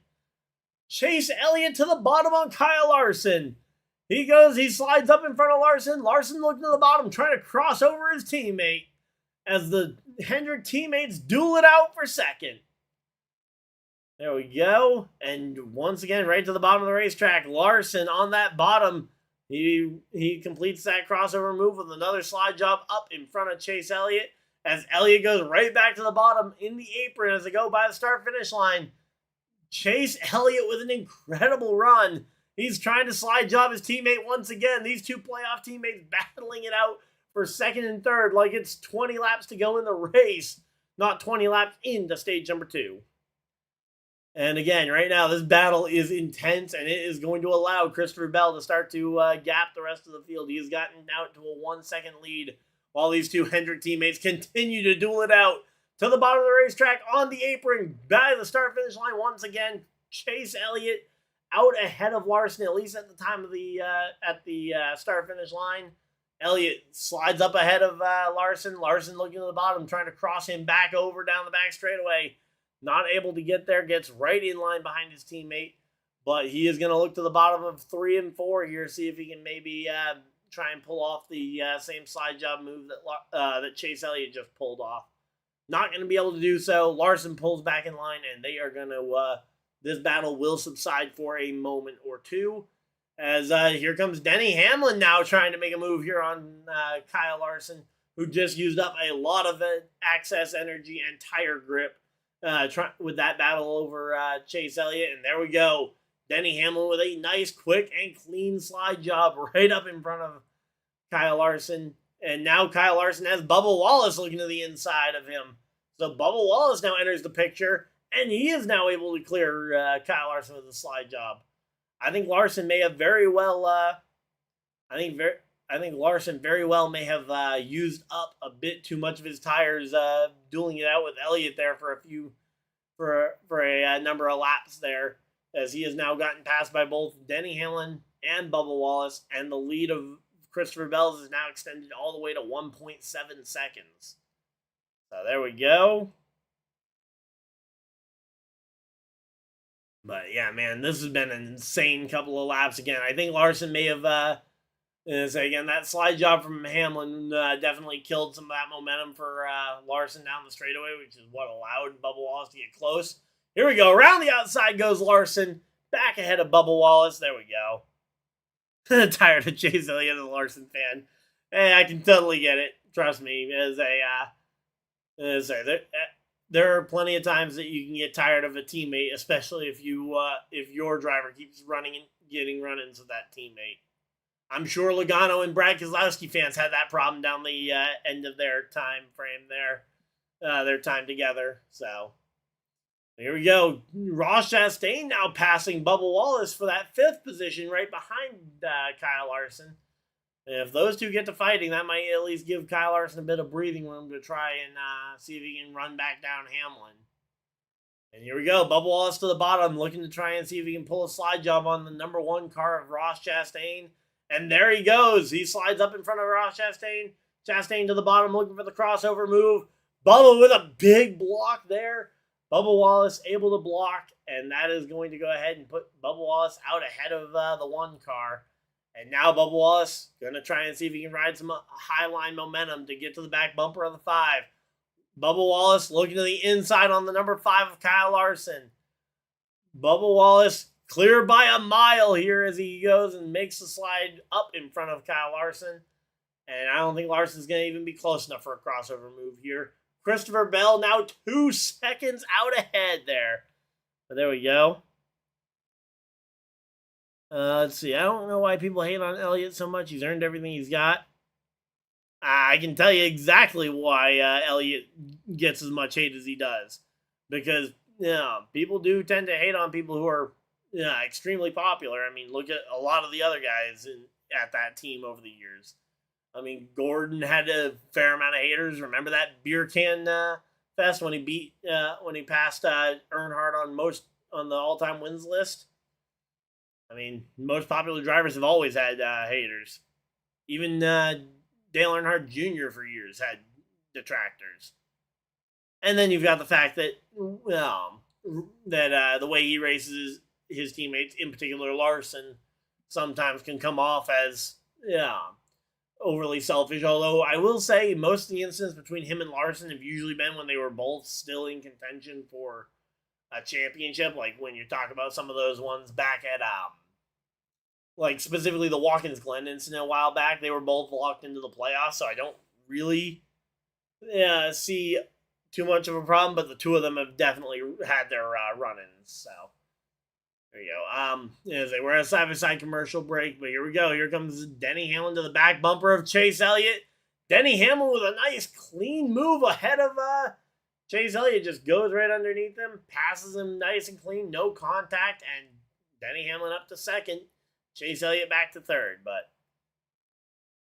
yeah, again, I can definitely see where especially the Kyle Larson fans being tired of Chase Elliott would be coming from, because Larson's came to that team, but I can also see where Elliott fans would be tired of Larson, because he came to that team and immediately had success, while it took Elliott a while to get to that point.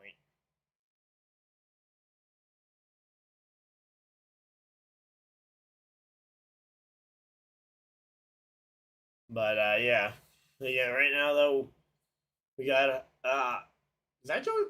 What position is that for? That's Joey Logano battling with Carson Hocevar inside the top 10. There we go. Joey Logano making himself known, trying to earn some of those valuable stage points here. As we're getting later and later into this race, we have wow, we've got 95 people hanging out in chat. Thank you guys for everybody that's decided to spend a portion of your very valuable Sunday afternoon here with us as we are going through this. There's plenty of times if Larson sees the gain, he's going to take that racing. Yeah, again, they both do it to themselves, or they both do it to each other, and that's where, as a neutral fan, I don't dislike or overly love either one of them. I mean, I appreciate the fact that they both bring a lot of fans to the sport, and again, a lot of their fans are very passionate about the sport, which is great for the sport as a whole, but again, obviously from an unbiased point of view, or at least from a third party perspective, as I'm not directly a fan of either driver. I definitely see it as a much more even balance, where they both definitely have taken away from each other, with the way they race each other on track. So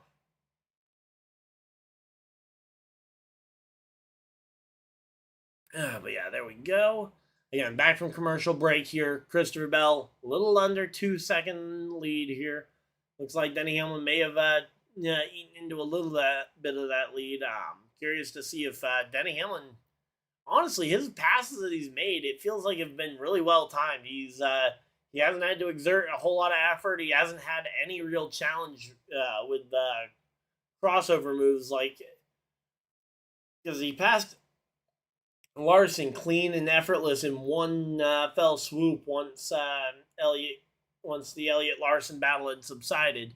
Then when he passed Elliott, he makes that move happen in one swift and efficient move. So I think Denny Hamlin's actually conserved his tires fairly well, and yeah, he is running right back down Christopher Bell, who has been out in front of the field, just racking up laps led So good job to Denny Hamlin for making those passes efficient. And Chase Elliott is falling back now. He's 3 seconds behind Christopher Bell, the race leader.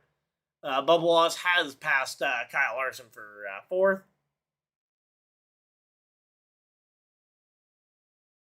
Yeah, and again, that's another one of those things where, as a fan of a certain driver, you'll remember the times that it goes against you way more than you'll remember the times where you benefit from it. I'm sure as a Kyle Busch fan, I remember plenty of times that he got taken out or really messed up by Joey Logano, and I'm sure, and I know that Kyle Busch did plenty of things to guys like Joey Logano or other drivers over the years that I'm sure I overlooked as a fan of his because, well, it helped us out, so I didn't even really remember it. So, regardless, though, Elliott and Larson are both some of the best drivers in the series, and I would love to see one of them get back to that championship form one of these years.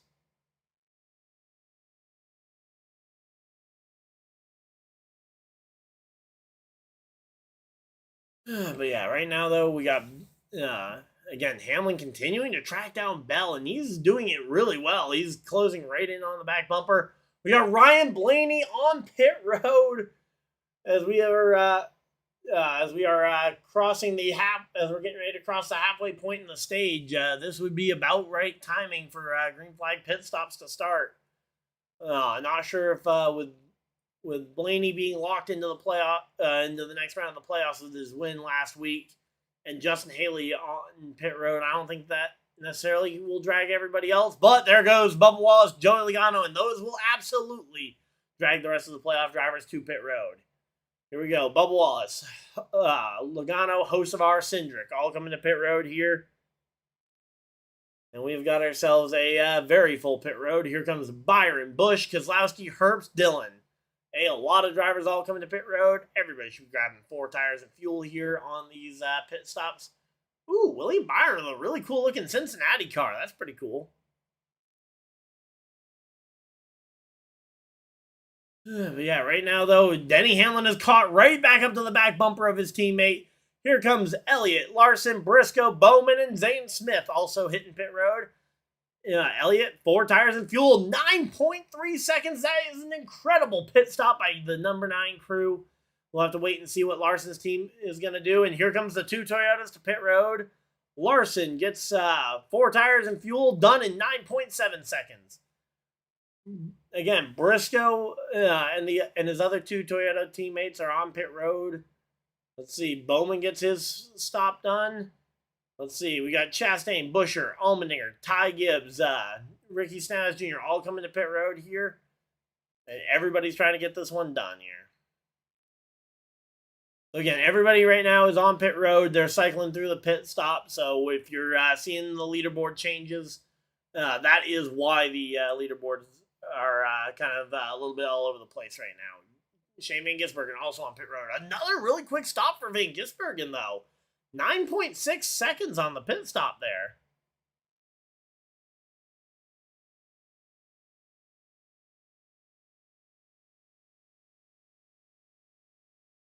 So there we go. But yeah, so again, right now, Nemechek, Suarez, Berry, those 3 out in front of the field are currently not the leader. Well, they are the leaders of record right now. As here comes Reddick onto pit road. But they will all need to make another pit stop before the end of this stage. And I say right now they're back there because those 2 have come to pit road, and they're working on cycling back around. And right now, Bubba Wallace has actually cycled back around to the race lead. Suarez, Nemechek, and Priest, those 3 all need to still come to pit road, but right now, Bubba Wallace out ahead of Denny Hamlin, Chase Elliott, and Kyle Larson for the front of the field. Bubba Wallace is currently your leader of the guys who have already come to pit road. So there we go. Hey, we got an Alex Bowman fan in the chat as well. There we go. So yeah, right now it is Bubba Wallace is the leader of the drivers who have already come to pit road. Suarez, Priest are both still waiting to make their next pit stops. And there goes Ryan Preece coming down pit road right now. So now it is just Bubba Wallace and Denny Hamlin. They're going to fight it out for second on track. Meanwhile, we've got Chase Elliott, Kyle Larson, Christopher Bell, which will round out the top 5 once Preece and Suarez fully cycle around here. And there we go. Again, a side-by-side battle. And is that a speeding penalty for Eric Jones? Oh, please tell me. Please tell me it was on the pit crew, because I'd hate to see Eric Jones do anything to hurt his own team. But let's see. I didn't see them mention what the penalty was for, but a penalty on the 43 nonetheless. And a side-by-side battle. Bubba Wallace versus Denny Hamlin battling it out for second on track right now as Daniel Suarez has stayed out to claim this lead. And right now, Bubba Wallace doing everything in his power to stay ahead of his boss, Denny Hamlin, as Denny Hamlin is a part owner of that 23 car. Bubba Wallace hanging on to this one. What do you guys want to bet that Denny Hamlin, if this was the fight to the end of the race, that Denny Hamlin would push his teammate, the car he owns, to victory lane instead of fighting for it himself? Yeah. Yeah, again, that's why I was specifying that there was green flag pit stops going on to clarify what happened there. As I wish Bowman was still in the playoffs too. He put up a pretty good fight. It's just a problem of the fact that, on that first round of the playoffs, you got to come out swinging, and ultimately Bowman was just a little bit too slow to get it going in the playoffs. So here we go. Denny Hamlin at the top of the track is going to be able to take this spot from Bubba Wallace, and Bubba Wallace now has Chase Elliott breathing down his neck for the second position here. Chase Elliott to the bottom of the track. Going to see if he can slide right up in front of Bubba Wallace. Larson sitting back watching this, seeing if there's a spot to potentially take advantage as these two continue to battle side by side down the front straightaway. I believe Bubba Wallace may have had it at the line, but it was close. But right now, there we go. Daniel Suarez is going to be coming down pit road this next time by. And we've got Elliott able to slide up in front of Bubba Wallace, clear for the lead. And because of where Kyle Larson put his car, Bubba Wallace was not able to directly cross him over. Down into 3 and 4, Bubba Wallace is going to try and do the same slide job move, not able to get there, and will fall in line behind Chase Elliott here as they cross start-finish line.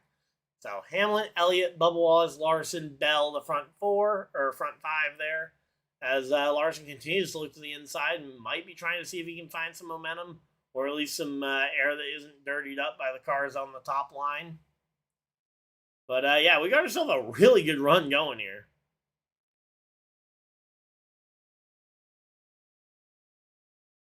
And they're going to go to a side-by-side commercial break here. Again, we got Bubba Wallace looking to the inside on Chase Elliott. Bubba Wallace in the Air Force machine trying to make this pass here on Chase Elliott.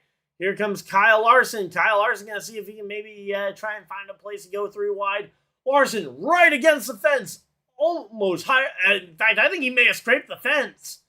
Larson may have just scraped the fence. Looking to the bottom line. Bubba Wallace also going down there, blocking the 5 cars' attempted move. And that is going to ultimately hurt the momentum, I believe, on both the 23 and the 5 and allow Chase Elliott to reclaim second position there. And there we go. Chase Elliott gets a bit of a gift there from Bubba Wallace as he and Kyle Larson tried to make the move at the same time, and ultimately it cost them both momentum. So they're going to have to take a couple laps, try and regroup here. And here comes Kyle Larson looking right back up the inside on the 23. Going to see if he can go side by side with Bubba Wallace, see if he can make something happen. Going up the inside, trying to side draft, door to door down the front straightaway. Kyle Larson to the inside, and Kyle Larson going to look to try and clear for the position over him. That is going to be clearing for third. Clearing for the third position there. So there we go. Kyle Larson clears Bubba Wallace for third. And now Larson can try and start tracking back down his teammate in the number 9 car for second. Meanwhile, here comes Christopher Bell into the picture. Bell going to try and see if he can put some pressure on the 23 car. And speaking of some pressure, here comes a a car who's a lap down, but with fresher tires. Here comes the 99 of Daniel Suarez, that last car to come down pit road. And he's got a head of steam with some fresh tires, and he's going to be looking to try and take advantage as quick as he can. Bell looking up the inside on Bubba Wallace for fourth. Bell way to the bottom, going to try and see if he can maybe pull that same slider move that Larson was able to make, and he does it with ease. So Christopher Bell gets by Bubba Wallace. Bubba Wallace now has Daniel Suarez to the inside again. That pass is not for position here. So there we go. All right, so it looks like everything's gotten a little bit single filed out, at least for the moment here. But again, you know that Suarez with those fresh tires is going to be looking to try and take advantage. Meanwhile, we got 30 laps to go. Hamlin out in front by a second and a half. Over Elliott. Elliott, he's got Larson closing in on his rear bumper, and Christopher Bell's not far behind there as well. So I'm curious to see where this all ends up going here in over the course of these next 29 laps. So here we go. 29 laps remain here. It'll be 28 at the line, and so far, Hamlin putting on a very, again, he's been putting on a very efficient show. He hasn't really had to battle for more than a lap or two for almost any of the positions that he's gotten. In fact, Bubba Wallace was probably the hardest pass he made all day so far, which credit to him for being able to find ways to make these happen. So again, right now, as I say, Larson's not close enough to Elliott yet to even try and attempt the pass. But so far, they've been able to run their races without really. I mean, they've slowed each other up a little bit, but they haven't actually made a whole lot of contact with each other, which is a positive to take from this. Again, right now, Hendrick. Sorry, I'm not sure why they're. There's Tyler Reddick. That's who they were actually focusing in on. Currently in 19th place for Tyler Reddick as he's trying to recover from that loose wheel earlier in the event, which is a little bit unfortunate that it happened, and he has been trying to claw back ever since. He is on the lead lap, so if he can get a caution to break his way, that would be definitely a advantage that they could be looking for.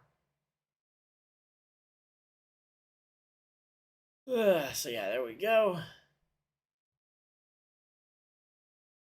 Again, Byron also looking to try and make a pass here on Ricky Stenhouse Jr. Stenhouse having a really good run here inside the top 15, I believe, as William Byron trying to find a way around him.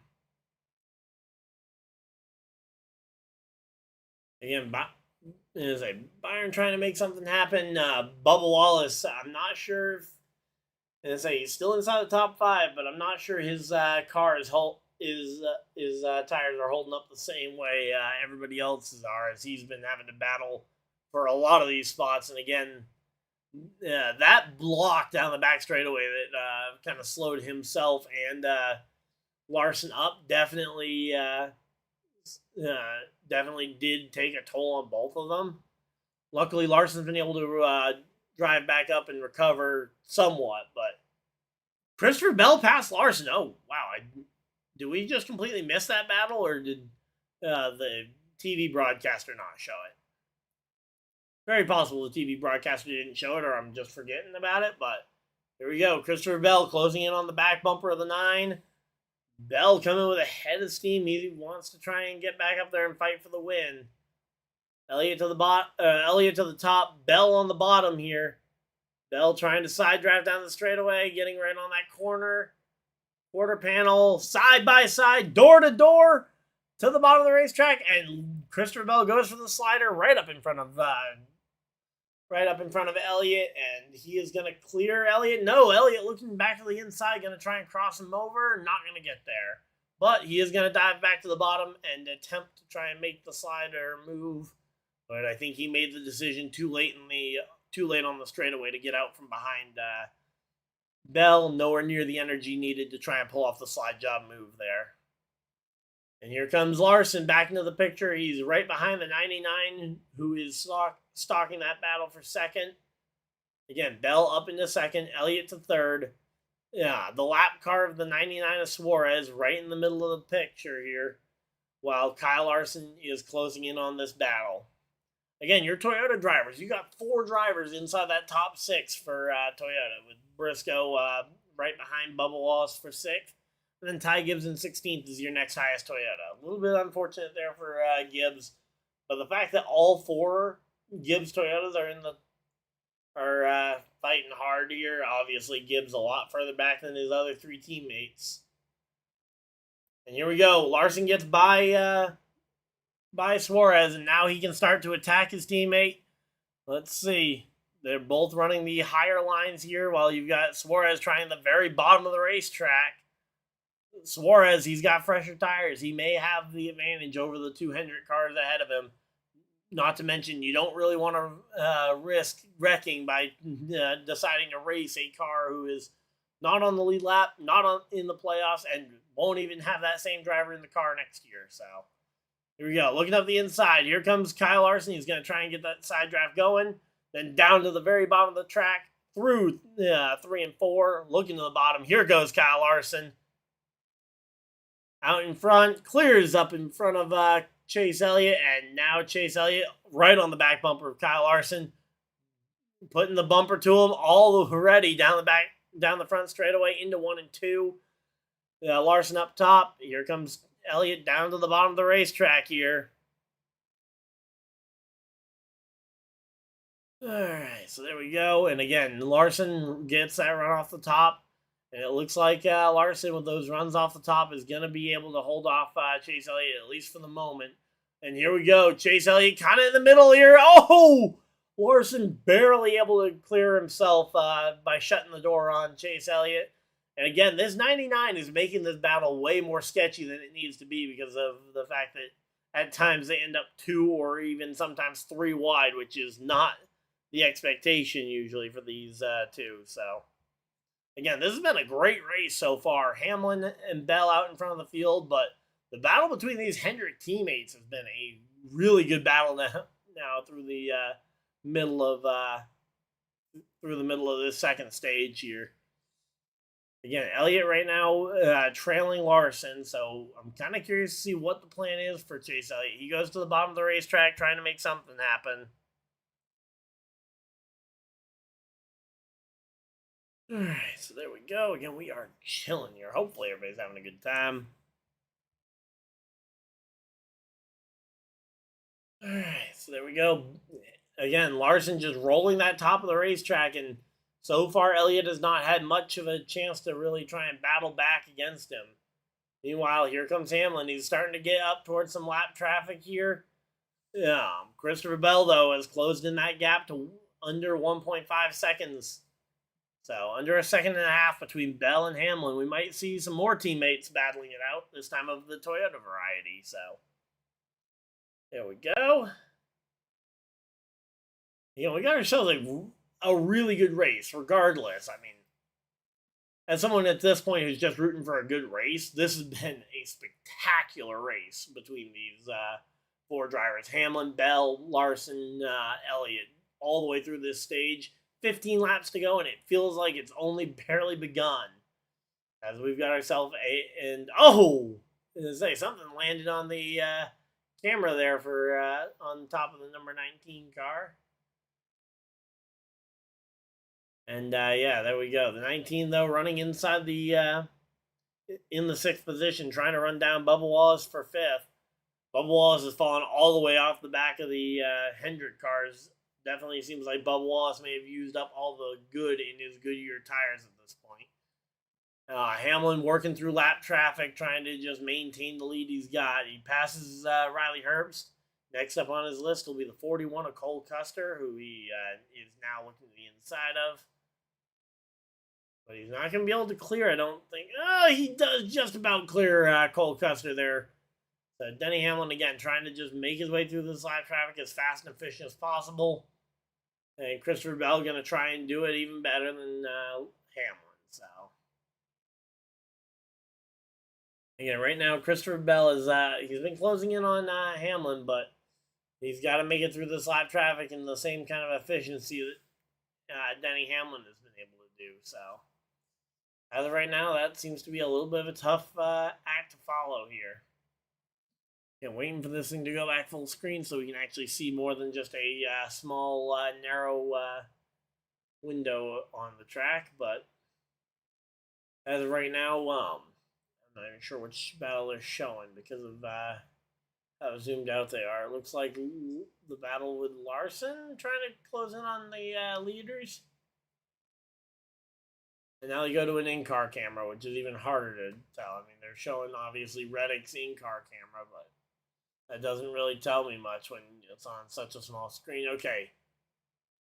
So, sorry, that's not Reddick's car at all. That's Riley Herbst's Monster Energy car, which he is currently in the process of getting passed by the number 20 of Christopher Bell. Christopher Bell trying to put him a lap down. And, looks like the lens on his camera may have also broken on for the rooftop onboard. There we go. Now Kyle Larson passing Riley Herbst as well. So Larson's starting to reel in Christopher Bell and Denny Hamlin. Yeah. But as of right now, Chase Elliott's going to have to maneuver his way through the through these couple of lap cars in between himself and Larson. Larson passing them, which is giving himself a little bit of that breathing room that we talk so much about. And here we go. Denny Hamlin passing another car, number 34. That is Todd Gilliland. So Gilliland gets passed. Now that's another car that Bell, Larson, and the others have to try and get by. Again, they're doing this race has been just so efficient for Denny Hamlin. Very little wasted effort. 9 laps to go in this stage. I mean, Denny Hamlin is just running an amazing race here at Kansas. Obviously, a 4-time Kansas winner. Shock and surprise, he's pretty good at Kansas, but all things considered, this, we're getting down towards the end of this stage. We could potentially, we're entering that window where we might see a tire failure here. Alex Bowman up into the 12th position. Good run for Alex Bowman. And he's currently battling with AJ Allmendinger for 11th. Good job on AJ for a top 10, for a nearly top 10 run here. And I'll say AJ Allmendinger. I mean, I was stoked to see him on the pole position at Bristol a couple weeks back when I was down on the road in Tennessee. And there we go, 9th playoff appearance here for Ryan Blaney. Again, Blaney just trying to get by these lap cars, which honestly I don't even know what position he's in. He might be part of the lap down traffic. But I know he's passing AJ Ailey, who is 3 laps down, so he's definitely not battling him for position. Again, we got the 19 of Briscoe getting all the way up on the back bumper of the 23 for 5th. 23 of Bubba Wallace for 5th. Let's see, can Briscoe do it? Gets up alongside as we head down the back straightaway, and he's going to clear him into the corner. So there we go. Nice, clean, easy pass there for Briscoe. Problem is, I don't know if he has enough time to run down any of the others, as they have only about 5 or 6 laps to go. 5 or 6 to go here in stage number 2. Which also reminds me, I gotta check my fantasy lineup, see if I need to make a swap on my team here. Wow, there's not a lot of positions to. That one does not have a lot of positions. Let's see. Let's check my main one real quick, because I have not actually checked the main one to see. Yeah, we got 5 laps to go now in stage 1. Or, sorry, stage 2. Stage 2.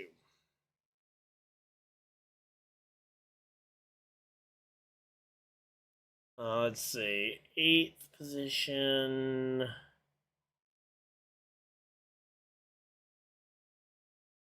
I'm going to take Ross Chastain with his points that he's earned, but man, we've got a really high points day going for in this league. So,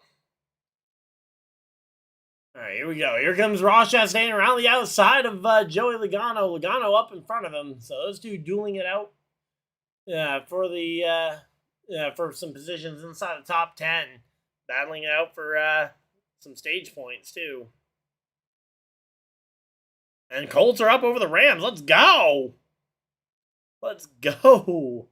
Man, I love seeing the Colts doing well. Let's go.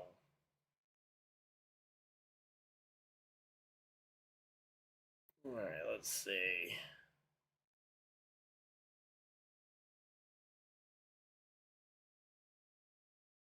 Boom. All right, so again, we're just chilling out here. Hopefully, everybody's having a good time. Again, we got Denny Hamlin continuing to carve up lap traffic, putting Brad Keselowski 1 lap behind the race.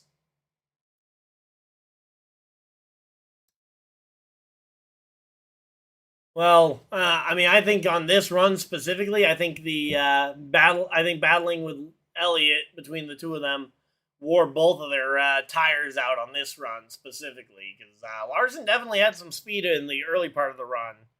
Problem is, the early part of the run is when he and Elliott did all their fighting back and forth. But here we go. A lap and a half to go. Hamlin looking to the bottom of Brad Keselowski. Bell in behind. Larson not too far off, but right now it is basically just going to be a Denny Hamlin versus Christopher Bell fight. And Brad Keselowski's right in the middle of the teammate drama here as we take the white flag. 1 lap to go in stage number 2. 1 lap left to go in stage number 2, which is something I realized when I was watching at the track the other day. They don't actually wave a white flag for the stages, but I always say it, so I'm going to keep saying it, even though it is not a thing here. So we got, again, Christopher Bell doing everything he can, getting to his bumper, not going to get there. Denny Hamlin wins stage number 2. Bell will be second. Third will be Larson. Fourth is going to be Elliott. Elliott gets fourth. Briscoe fifth. Bubba Wallace sixth. 7th will be Logano. Chastain comes home 8th. 9th for Blaney. And Bowman will round out your top 10 finishers in the stage.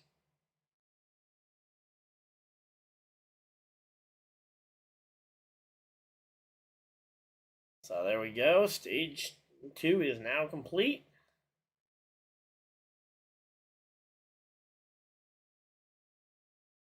Alright, so there we go. Again, we're just chilling out here. Hopefully everybody's having a good time. But yeah, I definitely think that the Indy and Charlotte having the 2 crashes in one day definitely, if it didn't hold him back physically, at the very least mentally, you got to imagine that 2 crashes in the same day for a driver who had been virtually indestructible prior to that definitely hurts the confidence at the very least. So, but yeah, there we go. Stage number 2 is complete. We got 1 more stage to go.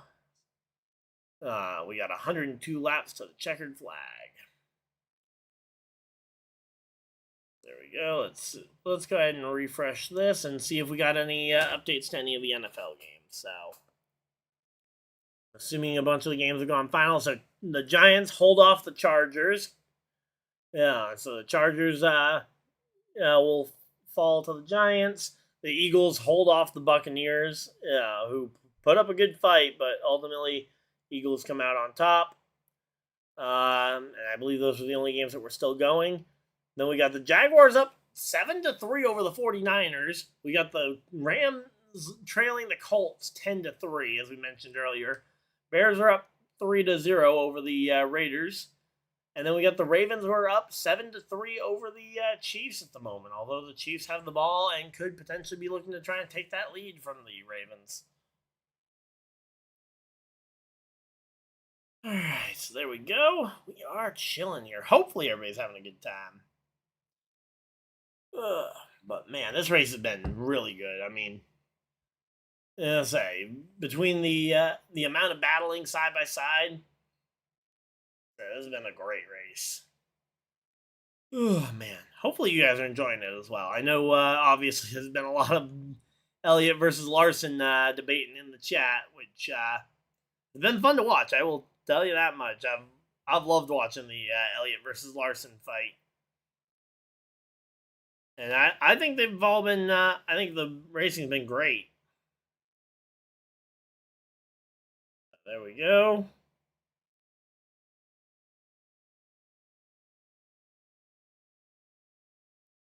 Oh, there we go. Yep. Yeah, Hamlin swept both stages, max points, so that'll help with him potentially trying to lock himself in before the Roval. Larson also earning the second highest amount of stage points at 17. Bell at 16, Elliott 15, so some good stage points earned there. Then you got Briscoe, Chastain, Logano, and Wallace, the other playoff drivers who earned stage points today. So some good point stays for the guys who were already above the cut line. The only one there that wasn't above the cut line entering the day was Ross Chastain, which he is going to be fighting pretty hard to try and hang on to that, to try and see if he can steal one of those final spots. But here we go. Pit road is open, and we are coming down pit road here. So here we go. Elliott on pit road. We got Christopher Bell, Larson, and Hamlin still looking for their pit boxes. 9.4 seconds. Really good pit stops for Chase Elliott today. His pit crew has been on it today. So let's see. Kyle Larson, Christopher Bell, and Hamlin's crews. 9.7 for Bell. Let's see. A 10.4 for Larson. And it's going to be Denny Hamlin holding the lead on pit road. Elliott jumps up to second. Bell to third. Larson to fourth. And Briscoe around out your top 5 coming off pit road. Bubba Wallace in 6th. So there we go. Showing some highlights from last weekend's race at the New Hampshire Motor Speedway. All right, so there we go. Yeah, we are just chilling out here. Hopefully everybody's having a good time. It's funny, though. 2 years in a row, I've been 2 for 2 on picking Elliott. Picked him to win last year at Texas and this year at Atlanta. Oh, cool. Oh, and the Rams got a field goal. They are now only trailing the Colts by 4. 10 to 6. Colts over the Rams. All right, so there we go. Again, we are just chilling out. Let's go ahead and skip around to ads because nobody wants to deal with quite as many ads as YouTube wants to try and throw in. So there we go. Again, we are just chilling out here. Also, if you guys want to see me call the Sunday Night Football game, I'm kind of still up in the air as to whether or not I'm going to or not. But if you guys want to see it, let me know, and that'll definitely help. I'm going to start working on graphics potentially for it here while we're at a commercial break. But yeah, it's good. It'll be a late night if we do, but I think it'll be fun. I love calling football games, and I love the I'm loving the Micah Parsons versus Cowboys competition that they're gonna have. So let's go ahead and build the thing. So it's Green Bay is on the road. Do I already have Green Bay road graphics ready to go? Actually, do I have a did I stream the Cowboys game? I'm trying to remember if I streamed that Cowboys Packers game. Let's see. Packers. I have Packers Eagles, Packers Vikings, Packers Lions. I've got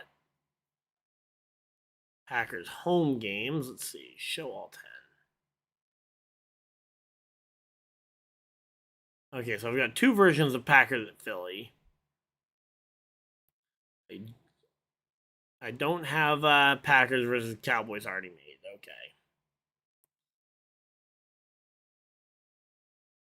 Boom. Okay, that's the home logo, but I can just go ahead and move it for now.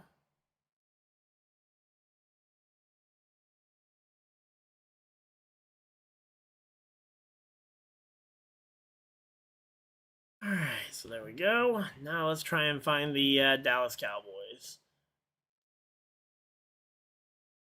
Don't remember the last time I even streamed the Cowboys game. Also, we're getting ready to come back from commercial break here in a moment, so we will be back shortly. There we go. All right, we're coming back from commercial break here. Again, they're just talking with some of they're playing some of the driver spotlights here with some of the playoff guys. So.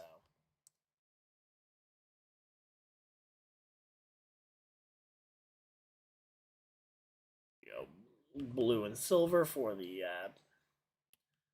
Dallas Cowboys, and we got the green and gold for the Packers.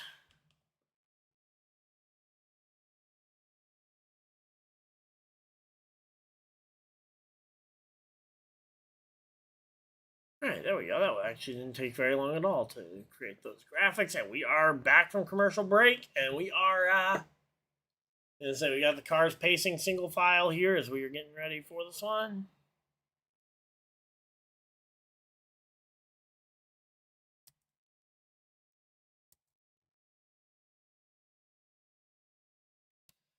There we go. We got that all done.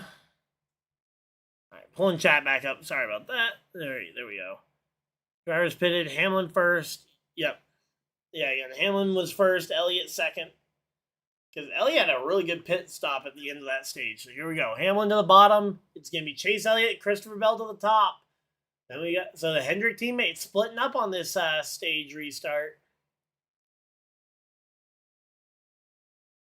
The Gibbs driver is also splitting up here. Christopher Bell choosing to start behind the 9 car of Chase Elliott on the top line rather than starting second row bottom line behind his teammate, Denny Hamlin. Interesting to see that happening. Byron had a bit of a problem there on the pit stop that caused it to take a while. So there we go. They finally get that tire off, get the tire changed. But yeah, you always gotta wonder when you see a pit stop taking longer than it should, if something bigger could be going on there. Byron only to the good by 18 points, and if he has another bad race at the Roval next week, he could be starting to sweat just a little bit here. Obviously, I think the one that needs to be sweating the most right now is Ross Chastain, who, while earning some stage points today, has not looked good enough to advance, as he is still 18 points below the cut line with the points as they run. So he is going to need a big day today, the rest of the day today, and he'll need a good day at the Roval next week if he doesn't win. But here we go. Pace car is off. Green flag is in the air. Green, green, green. Green flag's out. Denny Hamlin away with the lead. Chase Elliott and Christopher Bell on the top are going to try and see if they can match him. And for the first time today, the control car not able to clear the outside line going into turn 1. Denny Hamlin still side by side with Chase Elliott for the lead of the race. Down the back straightaway, door to door for Elliott and Hamlin. Here comes that 19 car, the fellow Joe Gibbs Racing Toyota. But Christopher Bell gives a good push to Elliott on the top line.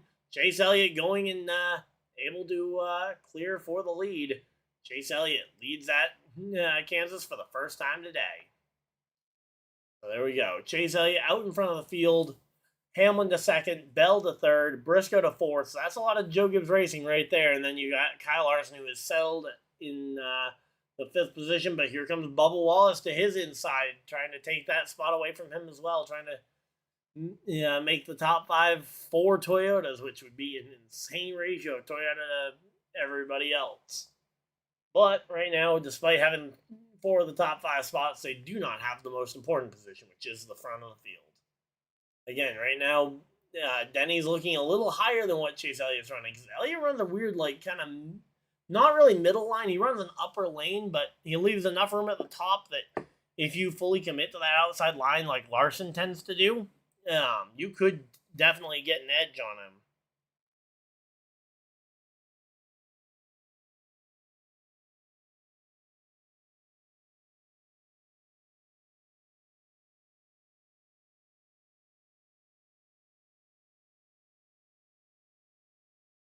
Alright, so there we go. Again, we are chilling out here. Bell gonna slide in line behind Denny Hamlin here, as Hamlin's still holding on to that fastest lap of the day award here.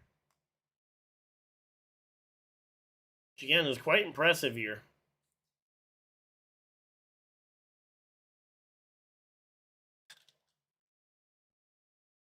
But yeah, we are just chilling out. Hopefully everybody's having a good time.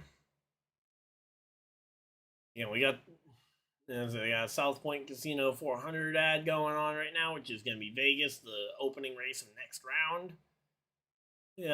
2 weeks away. Looking forward to that one.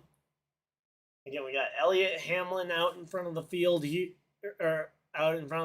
Christopher Bell continues to try and battle his teammate to try and take this spot. So far, Denny Hamlin able to hold him off up to this point. There we go. Yep, that is exactly the running order right now. Again, Bubba Wallace still. Oh, Bubba Wallace took a spot. Is battling with the 19 of Briscoe for the positions though. Bubba Wallace starting to look a little bit scrappy. If Bubba Wallace wins this race, that flips the playoff picture on its head, and in fact would put Briscoe, the Toyota teammate he's battling with, not an in-house teammate. They do technically drive for different Toyota teams, um, but yeah, so that would put Briscoe on the outside looking in if Bubba were to find a way to win this one. Denny Hamlin over 100. He's gotten to 100 laps led, so it is going to be hard to pass him for most laps led of the day. But Elliott still in position to potentially lead the most important lap of the race, as he is looking for a race win here. Would be his second win of the year. Would love to see Elliott get more than one win a year. But up to this point, it has not he has not gotten more than a singular win in a couple years. So definitely been a little bit of a rough going for Elliott fans. And here we go. Let's see. Oh, we got Ty Gibbs and AJ Allmendinger blocking all the way down the back straightaway there. Kind of killing both of their momentums into that corner. So yeah, both of them kind of messing up the momentum into the corner by going that far low. And that was apparently a couple laps ago, according to the broadcast booth. So again, right now, Bubba Wallace was able to stabilize himself ahead of Briscoe in the fourth position now. So there we go. Yeah, I shaved. Yeah, I shaved when I got back from New Hampshire. Just didn't want to have to worry about trying to clean all the dirt out of the beard with the sprint car weekend. Knowing that there was going to be a ton of dirt getting kicked up. There will be some sprint car clips coming out on the channel over the next week or so keep an eye out for that. But yeah, local dirt track had sprint cars. Didn't want to have to clean the dirt out of the beard. So there we go. We got Elliott out in front of the field though. Still, Hamlin hanging on to second. Christopher Bell in third. Kind of surprising that Kyle Larson is stabilized all the way back in sixth place. He was looking, the last couple of runs, he's looked very competitive, but for whatever reason, on this restart since they started stage 3 a couple laps ago, he's just not looked quite as dominant, and it's fallen back to sixth. He's going to have Buescher pushing on his back bumper here before too long. And speaking of pushing on the back bumper, here comes Denny Hamlin to the back bumper of Chase Elliott. Elliott getting he's been able to lead these last couple of laps, but Denny Hamlin deciding to say, hey, it's my turn to get back to that lead. I want to break the 100-lap barrier. He's led exactly 100 laps on the race so far. And again, this battle for that cut line is getting more and more intense here. Chastain 21 points below Briscoe. For that to try and get that final spot, but again, you got to factor in Bubba Wallace currently in fourth. If he can find a way to win this race, which is not too far fetched to figure out a driver running fourth place right now can win this thing, then that would move that cut line. That would move Briscoe out, and whoever's above Briscoe, which they are not showing us for whatever reason, would be on that cut line, and I believe that could be potentially Logano based on the way that they've been running today, although Logano is running up there near the front, and our screen just went completely black. Not sure as to what the reason is, but we will be back with the race whenever YouTube TV decides to actually put the screen back on. Because, we literally have a complete and total blackout here of the TV broadcast. We got a glimpse there, and we're coming back. But, whatever is going on with the TV right now, it is, I don't know if that's happening for you guys, if anyone happens to be watching along with both the stream and the actual race broadcast. If someone can tell me if that was just my signal thing, because if it was just a my signal thing, that's not too bad. But if that was on everybody, they're gonna, honestly, I would go to a full screen commercial break and try and figure that out, because it's still glitching in the side by side. So Yeah, no, it's definitely a NASCAR problem, not a my provider problem. So good news, it's not a my internet or my TV provider issue. Bad news, it's a global issue that's going to affect everybody, and that is not good. Yeah, I would have gone to a full screen commercial break because while, yeah, you want to highlight these battles, if you're going to have tech issues and miss parts of it, although right now they're separated by enough spots that they're not immediately threatening any passes. 80 laps to go. 80 more times around. We got ourselves a pretty good race going here so far. Alright, so there we go. Alright, so again, we are chilling out here. We got 82 people hanging out in chat. Thank you guys for everybody that's decided to spend a portion of your very valuable Sunday afternoon with us. We have hit 3260 on the subscriber count. Would love to see us hit 3,300 by Halloween. I think that might be a lofty goal, but hey, you know what? We like lofty goals. Let's see if we can hit that. What would be the race that we have until then? Do we have a Halloween race this year? Let's see. Yeah, the commercials were playing fine. We had, but I saw glitching in the side by side picture, so that tells me it is a NASCAR broadcast problem. So, yep. So we got Charlotte Motor Speedway on the 5th. We got Las Vegas, Talladega, and Martinsville, but no race on Halloween this year, unless maybe the truck championship race is on Halloween this year. I might end up skipping that one because I do have something else going on Halloween, but especially where it's a 7:30 start time race, and I do have work the following morning. But the other two championship races, trucks and Xfinity and Cup, I will absolutely be streaming. We'll be streaming every Cup race from here to the end of the season, straight from here. I don't have any other Cup trips planned for this year. Not sure of any plans for next year. Those are all still TBD right now, but I'm probably going to end up at probably 2 NASCAR races next year. So, looking forward to figuring out what those are going to be. And we've got, again, Elliott out in front by about half a second over Denny Hamlin here. Christopher Bell has fallen back to almost 2 seconds shy of Chase Elliott. Bubba Wallace another second further back than Christopher Bell. So everybody's kind of spacing themselves out just a little bit here. Enough so that they can have a little bit of breathing room, which is nice because with the TV issues they were having, we won't miss anything overly important in a half second. But again, things can happen in a hurry here at the Kansas Speedway. Oh, here we go. Again, Hamlin's closing in just a little bit on Chase Elliott here. Let's see. Going through the ones to watch. Again, I've been saying it for a while here. Bubba Wallace could be a major player here at the end of this race. And if he wins this thing, that would flip this script entirely on its head.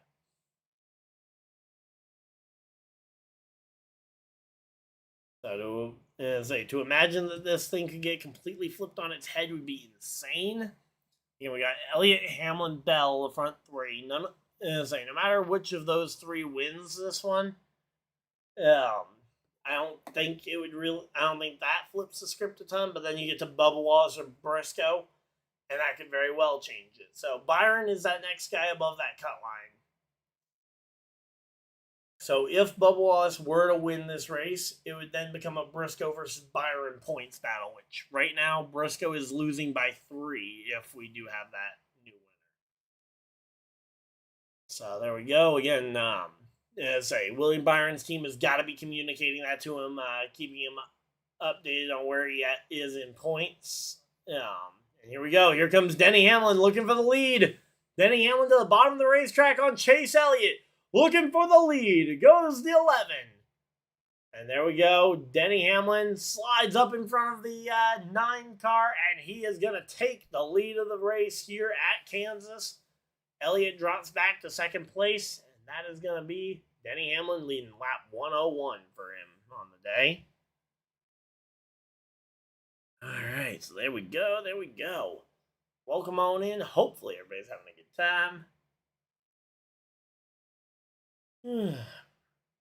And I say my pick for the win, by the way, today was Kyle Larson coming into the race. So, as I said, I would love to see Larson get up there and prove me right, but so far he has not had that same kind of speed in the after the stage 3 restart. So, Larson though was my pick for the win. And if you guys ever want to hear my picks for the win, I believe it's 8:30 or 9 o'clock Eastern Standard Time. Tuesday nights, I am almost always on the Lap Down podcast, which is part of the Handed Down Sports Media. Which let me check and see if I've got the updated link in the description. No, I do not have the updated link. Give me 1 second to get the updated link in there because we changed YouTube channels a bit later. Let's see.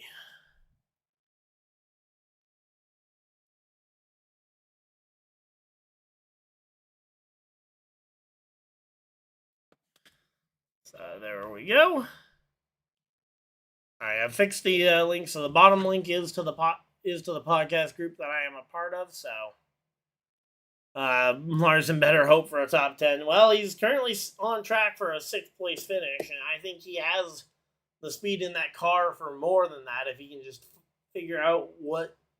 And so I don't know if it's something that was just off with the set of tires or something, but he can get back to where he was a minute ago. And there we go. Chase Elliott drops a spot here to Christopher Bell. Christopher Bell goes by Chase Elliott. But if he can figure out how to control, delete the last pit stop or whatever, get back to where he was, he had some real contending speed there in the middle portions of the race in stage 2. So I wouldn't put it past Larson to find some of that race winning speed again. Again, you got Blaney up into the top 10 now. You got Logano finding himself up in the top 10. Reddick getting up into the mix. Again, Reddick putting on a good fight. I just don't know if it'll be enough, especially if we have a new winner like Bubba Wallace. That will absolutely move the cut line even further and make it even harder for Reddick to point his way in. At this point, I think Reddick and Wallace are both basically in must-wins, but for a minute there, earlier on in the race when Logano was running really poorly, there looked like there was a shot for Reddick to try and point his way in, but now that Logano has kind of right-sided the early tail end of the field penalty he had, that cut line is a very significant gap. Speaking of significant gaps, here comes Kyle Larson down to the bottom of the racetrack, gets by Briscoe for 5th, and there we go. Takes 5th place away, and there goes Josh Berry, who I believe is a lap down and might be on some fresher tires there, just blowing right by them both. But there we go. Yeah. Kyle Larson up into the top 5 here. He's now going to be trying to track down Bubba Wallace, will be the next car for position. Meanwhile, you've got Carson Hocevar battling it out with Joey Logano. 2 drivers who are not afraid to rub fenders if things get to pushing and shoving here. So here we go. They start to battle, and then they cut away from it to show the leader running all by his lonesome here as they go to commercial break. So 64 laps to go. We got 64 to go. All right, let's see. What do we got? Oh, and we got a touchdown for the Rams. So the Rams take a lead for the first time today. Well, let's see how my fantasy team is doing. Not good is the answer because the Colts have... Jonathan Taylor is not doing much for the Colts. Worthy's doing really good for the Chiefs. Should have started him over... actually, right now he's not protected for more than either of my other 2 receivers ended up with. All right. Let's see. What about my other leagues? While we're at a commercial break here, again, we'll be back with the NASCAR coverage as soon as they get back. We got Bubba Wallace looking to the inside, actually on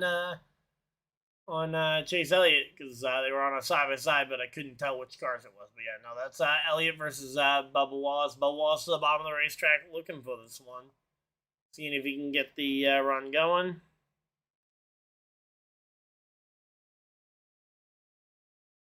Let's say Elliott able to hold off Bubba Wallace for the third position for now.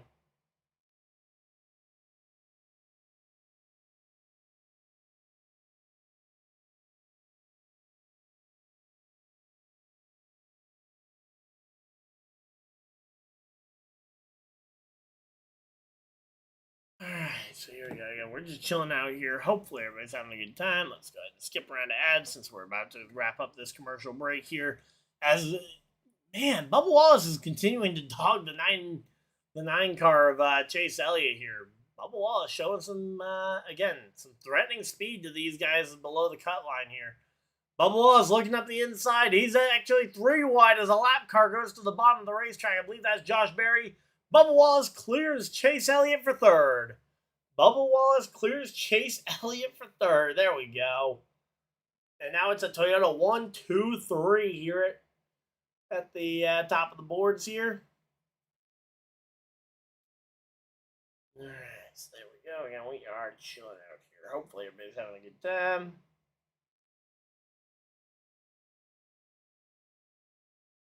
There we go. They're coming back from commercial break here.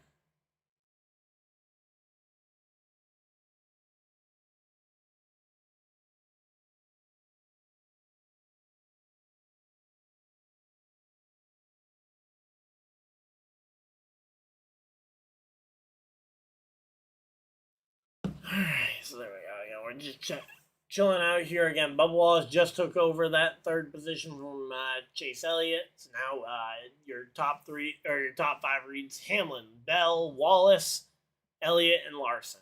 Briscoe has fallen to 6th. Then you got Busher, Reddick, Blaney, Logano, pretty much as they've been running for the last, basically since the drop of the green flag. And let's see, what do we got here? We got Hamlin, Bell, Bubba Wallace. Again, Bubba's 4 seconds back, so he's gonna need a caution here if he's gonna catch up to his other 2 teammates. Hamlin and Bell, though, running close enough together to potentially be fighting for position, but we're showing the 23 car. And the 44 of who is that? Is that JJ Yaley? The 44 of Yaley goes around, and that's gonna be caution flag flies. And yes, that is the 44 car driven by Justin Yaley, or not Justin, JJ Yaley, going around, and that is going to be caution flag is out. So JJ Yaley goes around, bringing out the caution flag. Let's see, was it a lone spin, or did someone else spin him out? Oh, Carson Hocevar gets into the back corner of his car as he's trying to just filter into line. And he gets turned into the outside wall and then comes down across the thing. Caution flag is out, and yeah, that is not a great look there. I mean, I get it; it was a tight spot, but yeah, Hocevar could have used a little bit of situational awareness to maybe lift off the throttle for a quarter second there to avoid it crashing that number 44 car. Not that I think he cares too much about the 44 car, but yeah, again, to help with the public perception of himself, that would certainly have helped if he doesn't wreck another driver. The less drivers you wreck, the better you appear.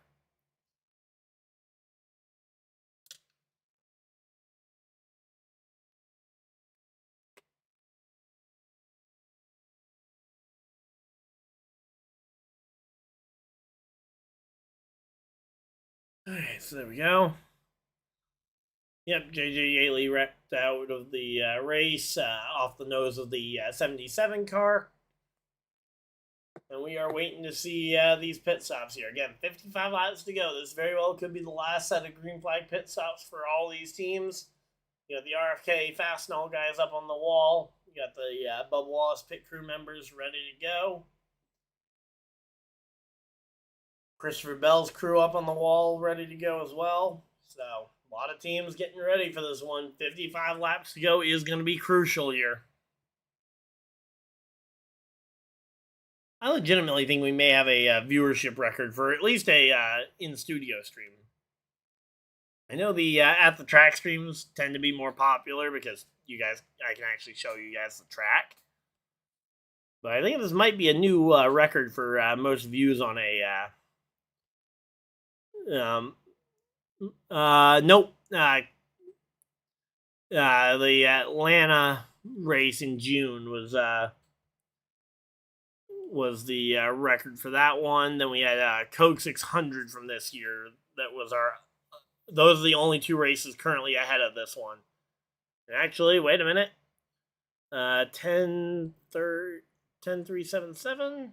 Oh, here we go. We got pit road drivers coming down pit road. So this is up to second, by the way. Second highest viewed stream of all time on the channel. But yeah, pit road is open here. Chase Elliott, the very first pit box on pit road. Curious to see what that pit time is going to look like, but Chase Elliott gets in and out of his pit box nice and quick. We'll have to wait and see how that compares to the other drivers that he's going to be trying to beat off pit road. Bubba Wallace already done with his 4-tire pit stop. Looks like he will be coming out ahead of Chase Elliott unless Elliott's able to find some speed on pit road. And they're both going to get out ahead of Christopher Bell, but Denny Hamlin holds serve on pit road. Denny Hamlin holds on to first. Bubba Wallace up to second. Elliott will be third. Bell fourth. Larson will round out your top 5. Briscoe, Busher, and others filtering out behind. So there we go. A nice early run there. So we got ourselves a pretty good battle here down to the stretch. We're gonna have about 50 laps to go. Only go green. So 50 more times around. Alright,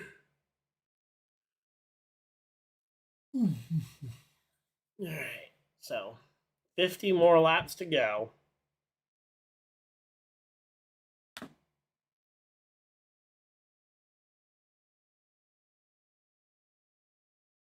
Alright, yeah, we got 90 people still hanging out in chat. Thank you guys for everybody that's decided to spend a portion of your very valuable Sunday here with us. Let's go ahead and update the NFL scores. I think most of the 4 and 4:30 games should be nearing halftime here. All right, so let's see. Jaguars have a 14-3 lead over the 49ers with 53 seconds left before the half, although the Niners are 5 yards away from a potential touchdown. Rams lead the Colts 13-10 at halftime. Bears Raiders is a 6-7 showdown here with about 4 minutes left in the half. And then the Chiefs lead the Ravens 13-7 with 3 minutes left in their first half. So that is a quick NFL score update from those ones. Well, we are currently under a commercial break. Hey, Taterhead, how's it going? So, again, just quick NFL score updates while we're at a full screen commercial break under caution flag so you guys are not missing anything.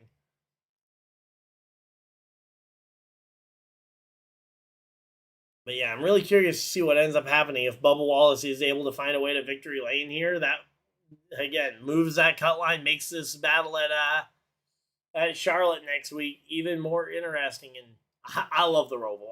I am definitely one of the biggest proponents for the Roval. Because I've seen a lot of people saying, like, oh, yeah, maybe we should get rid of the Roval and bring back a second Charlotte Oval date. One, I'm against that for a couple of reasons. One, I'm, as I said, a big supporter of the Roval. I think it puts on pretty good racing. Two, I like the fact that giving the Charlotte Oval kind of more of that prestige in the Coke 600, with that being the only time we run it. I think similarly, the less times we race at the exact same circuit. I mean, that's something I've been saying about Kansas, is that dropping one of the Kansas dates to help open up the schedule, maybe drop a Kansas date to add in a Chicagoland Speedway date.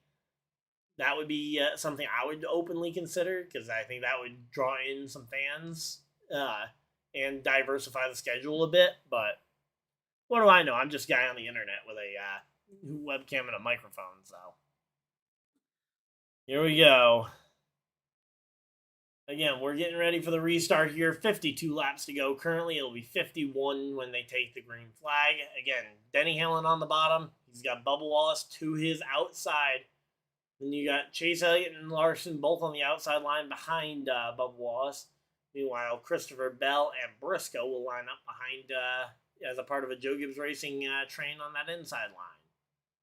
So there we go. That is how this restart will break down here. I'm curious to see if Hamlin checks up a little bit to try and help his teammate get down, help his fellow Toyota driver get down in front of him. A couple of drivers kind of getting checked up as they came into the pits because they were trying to guesstimate on the speed, I guess, and some drivers were checking up more than others. So here we go. Pace car's off.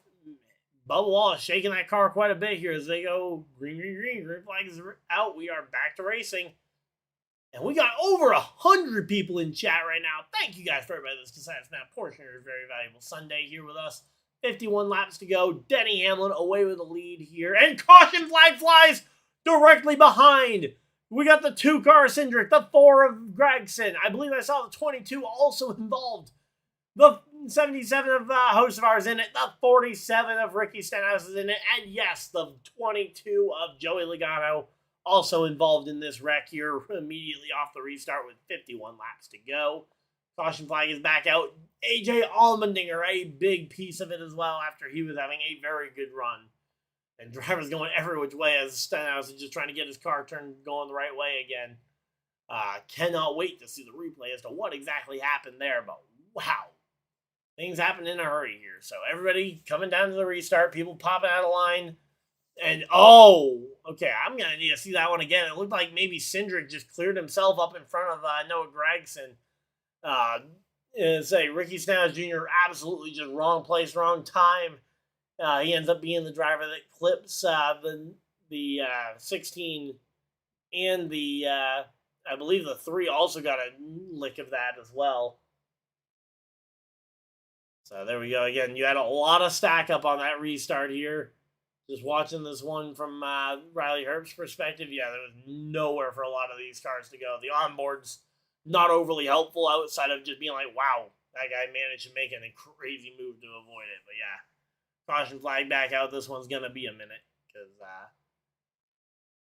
man, yeah, some combination of the 4-car and the 2-car, I believe, trying to change lanes is what sparked this massive crash. All right, so this is on board. Oh, yep. Yeah, that's fairly useless camera because I believe that's the 2-car who, whether he was moving or not, I believe. All right, here we go. So we got a car to the bottom here. And yeah, okay, so yeah, the 2-car just shoved the 4-car up and the 4-car got loose. So Hendrick shoves the 4-car up the track just a little bit. Gets the 4-car loose, and he comes back down the track and just wiggles and takes out the 2. So, he goes up into Joey Logano, which is what caused him to wiggle back down. So, yeah, again, a multi-car incident there, just from what looks like to be, yeah, there we go. There's the onboard we needed to see, and yeah, I don't know, like Gregson definitely didn't need to go for that gap, but also. It is definitely very much a racing deal. Caution flag is out. And, man, that is going to shake this one right back up because Logano now right back on that cut line with Chastain. Hendrick absolutely in must-win condition now at the Roval next week no matter what.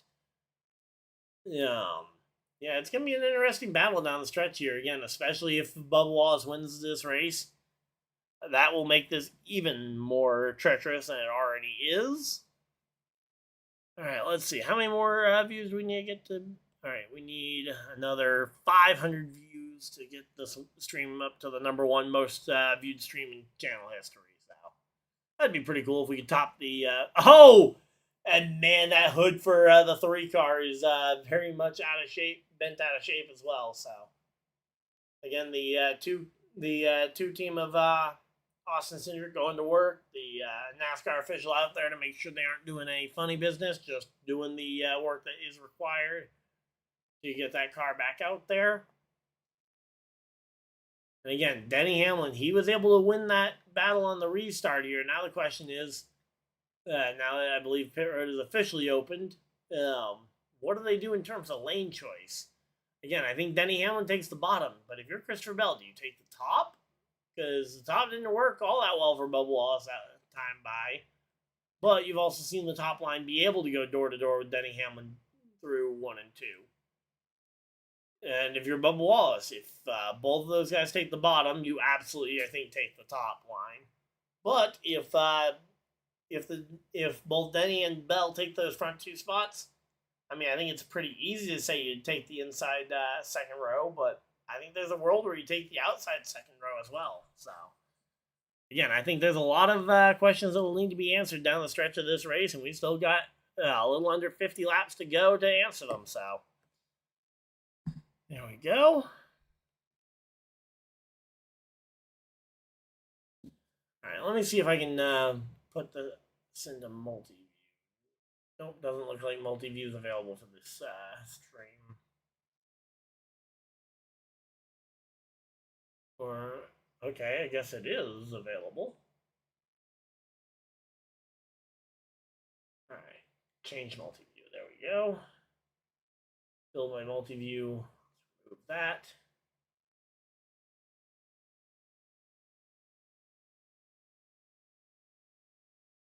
Move that one because I don't really care about that. And let's see. And do we have any other NFL games on in my area? No, we got Family Feud on Network Fox, so there's no Fox game in my area. So there we go. That way we can at least watch the, we can keep an eye on the Chiefs and Ravens game. All right, but yeah, there we go. Again, we are chilling out here, currently under a caution flag, so you guys are not missing anything. Full screen commercial break too. So literally, if anything is happening on the track, I have no knowledge of it. So yeah, we're gonna be, when we get back from commercial break, we should be seeing the choose cone, and we will be waiting to see again. Hamlin, I assume, will take the bottom. Bell is where I think the first big decision comes. Again, depending on what Bell does, that'll affect Bubba Wallace's choice. By the time Bell and Bubba have completed their choosing, then you've got Elliott, Briscoe, and Larson, the next 3 in line, in that order. I mean, Elliott, I think you go shortest line available. Whichever one Bubba Wallace or Bell isn't in, like whichever the shortest line available is, that's the line I think you go to as Chase Elliott, and hope that Briscoe will go the opposite lane. That way you can get your teammate on your rear bumper with Kyle Larson. So there we go. And they're showing some more replays of the wreck that just occurred. And we are, again, we're getting ready for this one.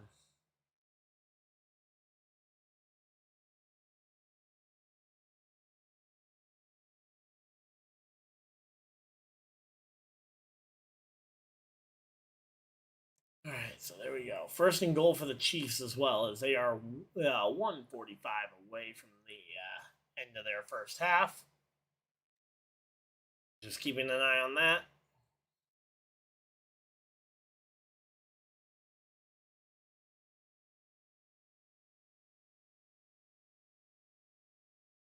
But yeah, also expect I'm gonna try and get a race recap out sometime tomorrow.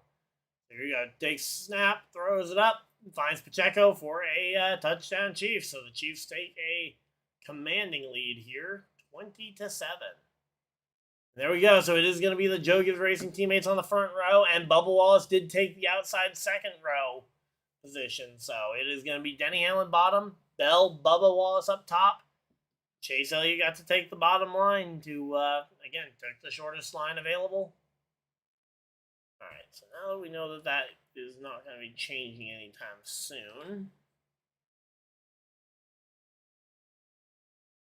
we'll go ahead and full screen this one as we get ready to go back racing here.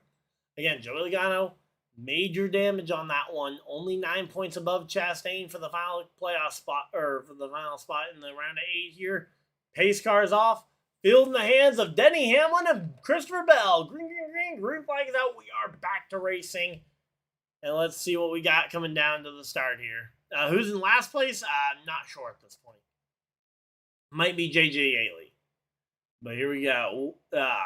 Again, down into turn 1 and 2. Drivers fanning out 3, 4 wide through this one. We got 3 wide for the third position. Oh, a little bit of contact further back there as I think Chase Elliott was trying to get into the right into a good spot, and and more contact further back. How did we not end up in a yellow after that? More contact further back here. People are all just trying to fight to get in line and not thinking to use their mirrors to figure out where the other cars are, or even using their spotters, because the fact they have both makes it fairly easy to know exactly where everybody is on track. So here we go. Again, right now you got Chase Briscoe battling it out with Bubba Wallace. Briscoe knows if Bubba wins this one, that makes it all the harder for him to advance next week at the Roval. Again, Briscoe's in an okay spot, good but not great. Yeah. Meanwhile, and contact up into the fence goes. Up against the fence goes Briscoe. They keep it going the right direction, but that's a significant fence rub. Again, no tire rub since these new next gen cars. That's something that I think goes a little unnoticed. Is sometimes those wall contacts used to give you an almost automatic tire rub. Now you can rub the wall and not automatically have a tire rub like that, but again, at the expense of the toe links, which are pretty easy to break, it is a bit of a give and take type relationship. And there we go. Chase Elliott passes for the 4th position on Chase Briscoe, and we got ourselves 45 to go. 45 to go. Actually, I believe we're down to 40 to go now. Yeah, 41 to go right now. We'll be coming around to 40 to go next time by. Again, Hamlin, Bell, Bubba Wallace, the front 3. It's a very Toyota-heavy front few. Then you've got Briscoe battling it out for the 4th position. Chase Elliott, the top Chevy. And Alex Bowman slowing against the fence. Not sure if he's got a flat tire or something, but he is looking like he's trying to get to pit road. Ultimately, lets all the cars by. No caution flag, as I believe Bowman is going to get to pit road. But yeah, he got shoved hard into the fence by whoever the Quick Trip car is there. That was the 24 of Byron getting into the 88 of SVG. Those two slowing each other up, and the 48 who was trying to slip by on the outside 3 wide just got hit at just the wrong time, and that's going to really hurt Bowman's day. That is a really rough way for Bowman's race to go. Yeah, obviously not a playoff driver, but I know we have Bowman fans in here who will definitely be a little upset about that one. And there we go. Most viewed stream of all time on the channel. Let's go. Thank you guys for everybody that's decided to spend a portion of your very valuable Sunday here with us, as we are making our way through this one. And again, Chase Elliott versus Bubba Wallace for that 3rd position is going very well. Again, Bubba Wallace a little bit further back than the 2 Toyotas ahead of him. And those two a little bit more spaced out. So not quite as immediate a battle. But then you've also got the 1 car of Ross Chastain. He needs 8 positions. He needs to gain 8 positions on track. There are not 8 positions for him to go gain without winning this race. So he needs, if possible, for Logano to lose 1 or 2 more spots. But at the very least, he'll be able to stay very close and make it a head-to-head battle. And it's Cody Ware. Cody Ware went out of the race very early, so that's who's in last place. So yeah, there we go. Yeah, Cody Ware had a tire go down early in the race that sent him out of the race in stage 1.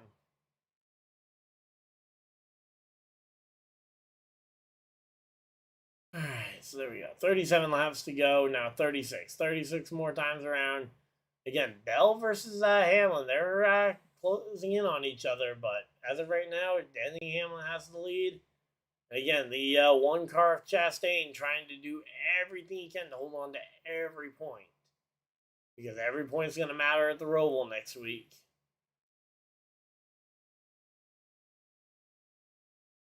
But, man, here we go. Let's see. Again, 35 to go. 35 laps left. This race is going really good. There we go. Let's go ahead and skip around to ads here. We got the one car of Chastain still trying to fight hard for every single position. Again, and he nearly just wrecks himself on the nose of the 38 car, Zane Smith, by trying to clear himself before he was actually clear. There we go. Chastain now to the bottom of the track, gets by the 38 of Zane Smith, and will be able to move up in front. Zane Smith to the bottom, going to try and cross him back over. Does not look like it's going to be a successful crossover here. As no, actually it is a successful one. Zane Smith comes back up in front of the one of Chastain. And now they're right on the tail of Kyle Larson, who Zane Smith looks to the bottom and is looking to try and take this spot away. Zane Smith to the bottom, going to try and slide right up in front of Larson. Not going to be able to get there on that one. Here we go, looking to the bottom of the racetrack. He's got Chastain to his outside. Nearly 3 wide there as, man, the 38, very risky maneuver to try and clear himself ahead of the one car here.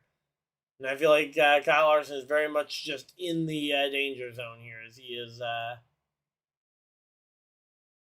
he's got 2 very aggressive drivers here fighting for a position that really, for the most part, does not affect Larson. I mean, Larson just needs to run his race. So, yeah, there we go. Again, we're just chilling out here. Coming down to 30 laps to go. 30 laps to go here. All right, 30 laps to go.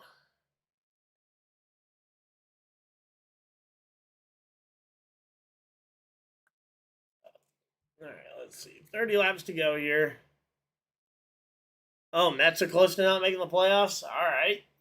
I've mainly been watching the American League playoff battle because until the other night, my Red Sox were right in the middle of that fight. They were able to clinch a wild card spot with a win over the Detroit Tigers Friday night. So, all right, here we go. Coming back from commercial break, back to full screen action. Let's go. We got Denny Hamlin in the number 11 car.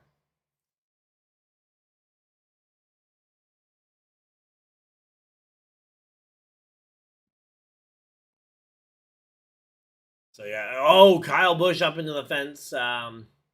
Scraped the fence very similarly to what we saw out of Briscoe earlier, except for he did it for a lot longer than Briscoe did.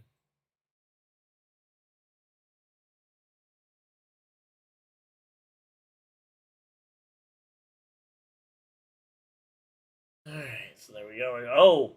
Larson into the fence too, very similarly to what we just saw out of Kyle Busch. I mean, not an overly big surprise to see Kyle Larson getting into the fence because aggressively trying anything and everything to gain time is very much in his wheelhouse, but 30 laps to go, not a lot of time left. You got to find positions wherever and whenever you can. Again, Denny Hamlin out in front of the field. Bell in second. Blaney making his way up into the top 10. There we go.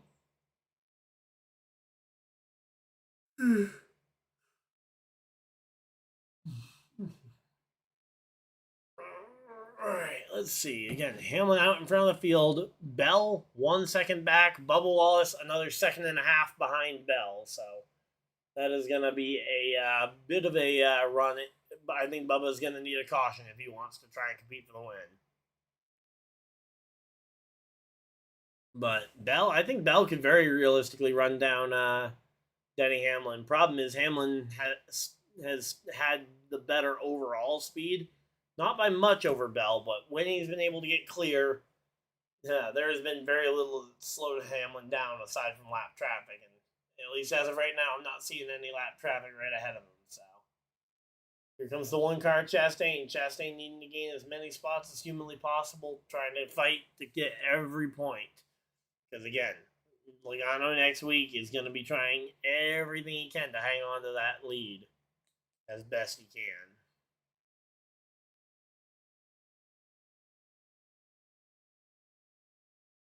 So here we go. 26 to go. 26 more times around.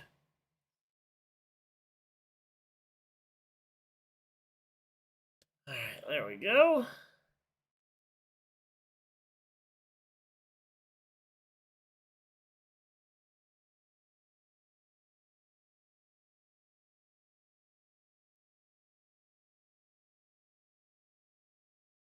And right now, Denny Hamlin is doing an amazing job with this car. I mean, he's been able to actually stretch that lead by about a third of a second over Christopher Bell. And I mean, every position's a point basically, and he's racking up a lot of those laps led right now.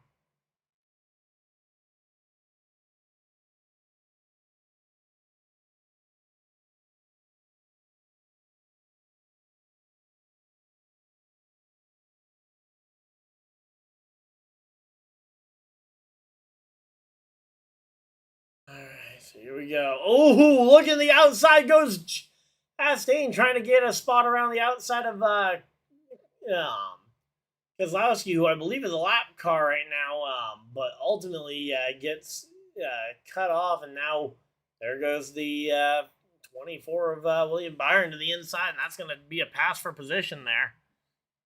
So there we go.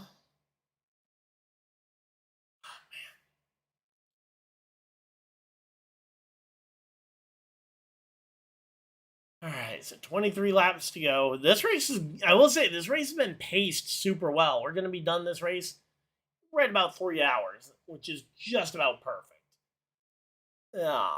Which is great news for me because I love the fact that I love it when races are actually paced well, which is why I find it so hard when I hear people saying we need to shorten races, and it's like, kinda. We just need to find a way to not have 500 cautions a race, which, if we can find a way to do that without making the racing boring, great.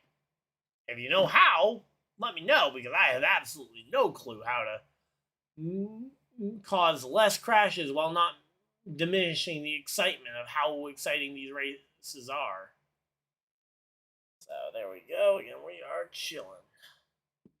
Again, Hamlin out in front of the field. Bell has closed in a tenth or two on these last couple of laps. Bubba Wallace continuing to fade further and further back, but let's say, did Hamlin use up a little too much stuff trying to run away from the field? Because it seems like he's starting to get reeled right back in by Christopher Bell here down these straightaways. Runs off the corner. Bell actually lost a little bit down that straightaway.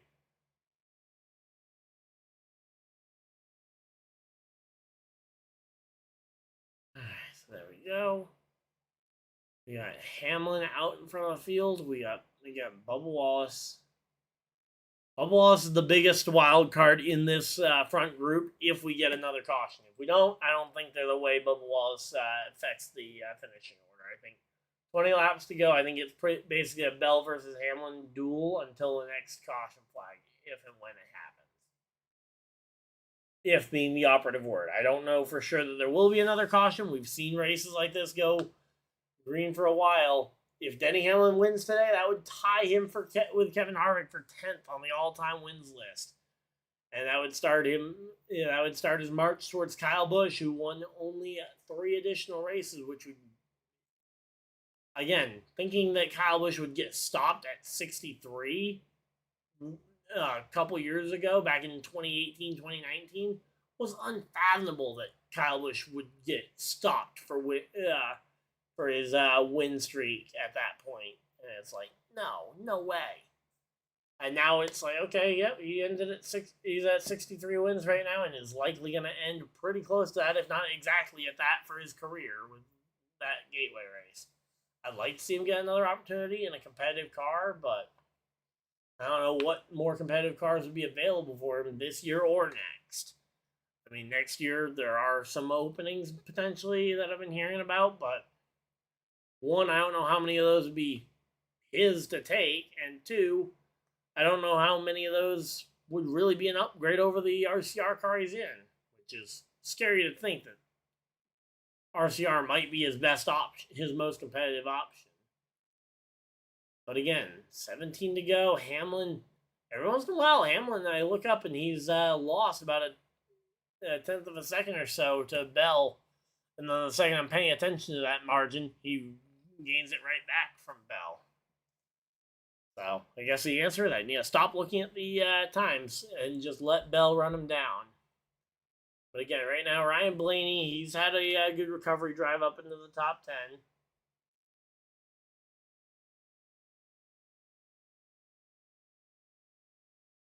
So yeah, there we go. Again, we're just chilling out here. Hopefully everybody's having a good time.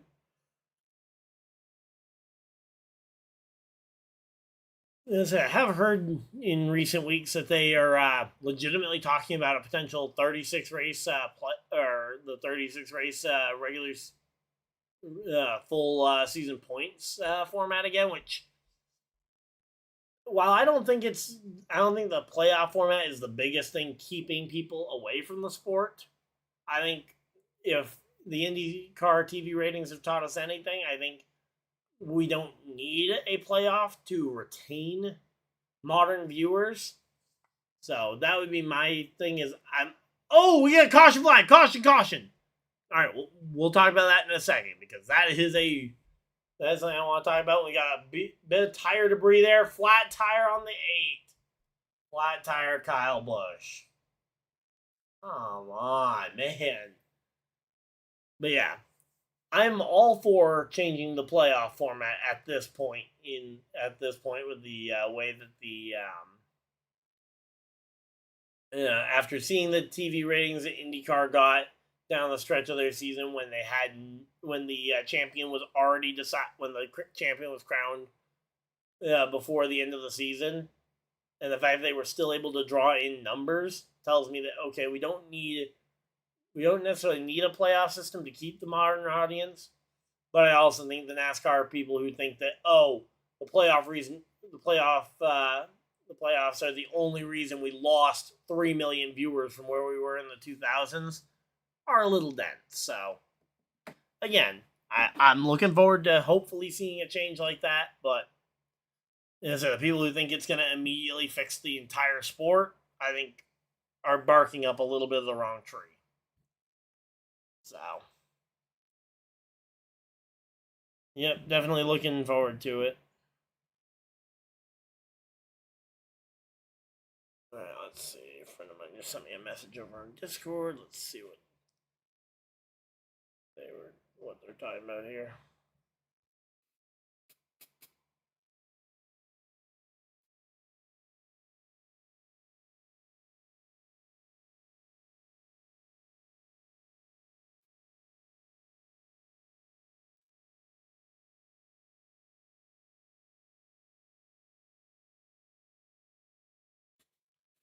Alright, so yeah, we're just chilling out here. Hopefully everybody's having a good time. Alright, let's go ahead and check on our NFL teams, see how we're doing. Alright, let's see. We got Rams are still ahead of the Colts by 3 right now in the third quarter. We got Jaguars over the 49ers. 49ers might be worse than we thought. Bears, Raiders are at halftime. Raiders have a 14-9 lead. And then the Chiefs, Ravens are at halftime 20-10. So, there we go.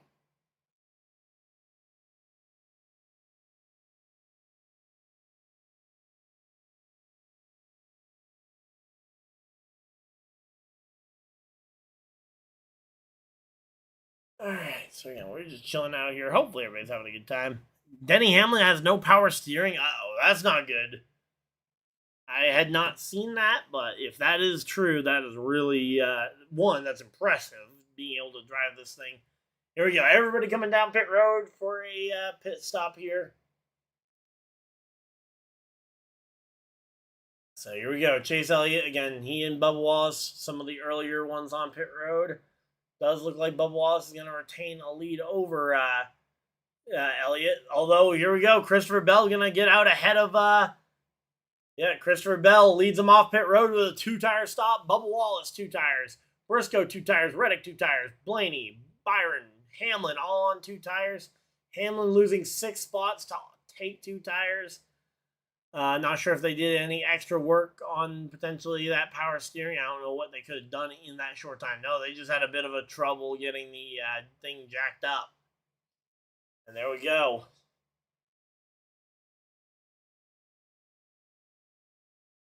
So again, Hamlin now has lost some track position and is going to have to try and fight back. Christopher Bell in control of the field at the front of the field. This is going to be interesting down the stretch.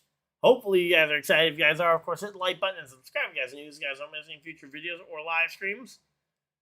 Again, hoping to have a race review video out probably tomorrow, especially if I end up doing the Cowboy stream that I was talking about doing. So there we go. Gonna save that.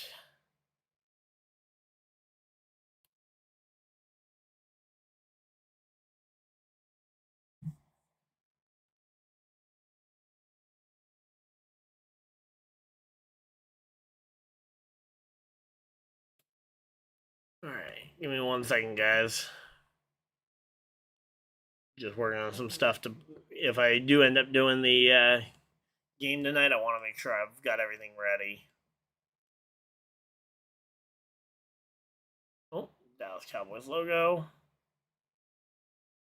That one's in the away position. Do I have one that's naturally in the home position? Because I stream a lot of Cowboys home games.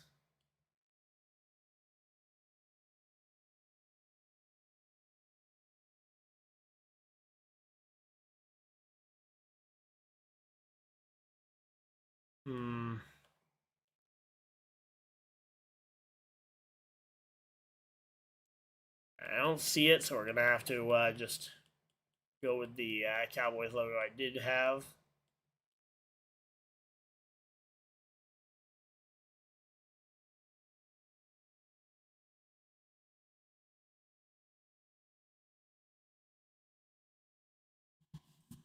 Alright, here we go. Let's see.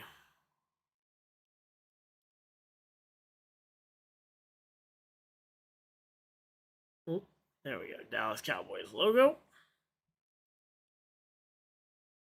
LA Baltimore.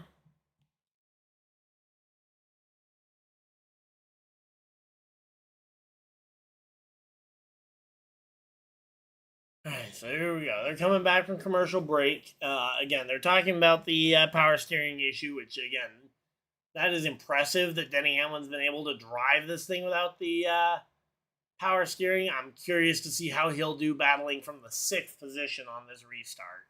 Again, Bell, Bubba Wallace, Briscoe at the front of the field, Reddick. The front 4 are all Toyotas. You got 2 Gibbs Toyotas and 2 2311 Toyotas. Both the 2311 cars need a win probably to advance. Certainly the 23 will, and I'm expecting that the other team will also need to win to advance, so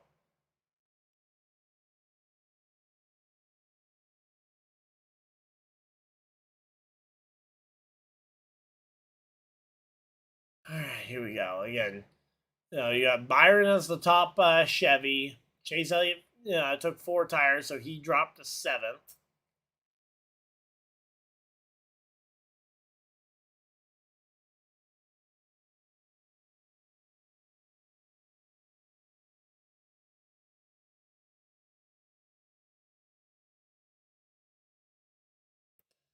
Alright, so here we go.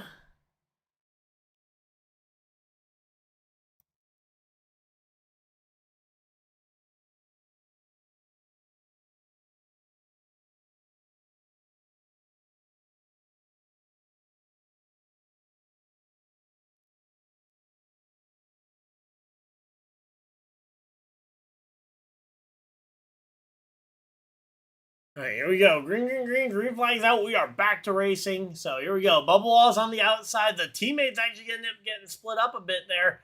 Here comes Denny Hamlin on the bottom of the racetrack trying to make something happen. But the lack of power steering potentially forcing him up into that outside line here. And yeah, here we go. Christopher Bell, door to door with Bubba Wallace. Bubba Wallace looking for the lead here. Bubba Wallace out in front here. Great job as always. Hey, thank you for being here. Very much appreciate you guys being here. 8 laps to go. 8 laps to go. Bubba Wallace and Christopher Bell, door to door, fighting for this race win. 2 tires. Yeah, both of them took 2 tires here and absolutely dueling it out. Christopher Bell, he's got the nose out ahead, entering into turns 3 and 4. Carson Hocevar power slides.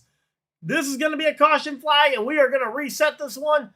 These 2 drivers battling for the lead, and it's going to go to Christopher Bell is going to be the leader at the time of caution. Caution flag flies.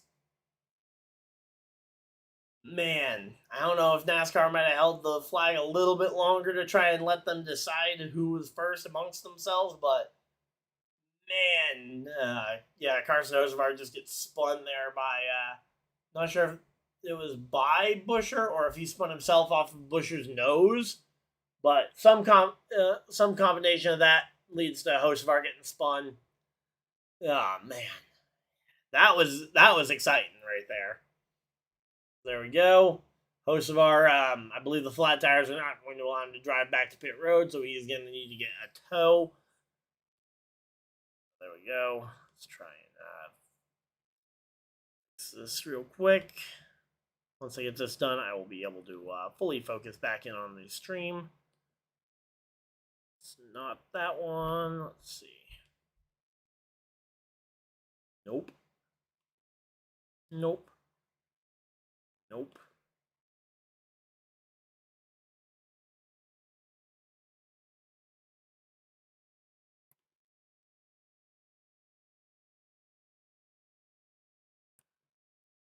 All right, so again, we're under caution flag here, and oh no, they're showing Bubba Wallace scored as the race leader. Oh, ho, ho, ho. That's big if Bubba Wallace is being scored the race leader. That's massive.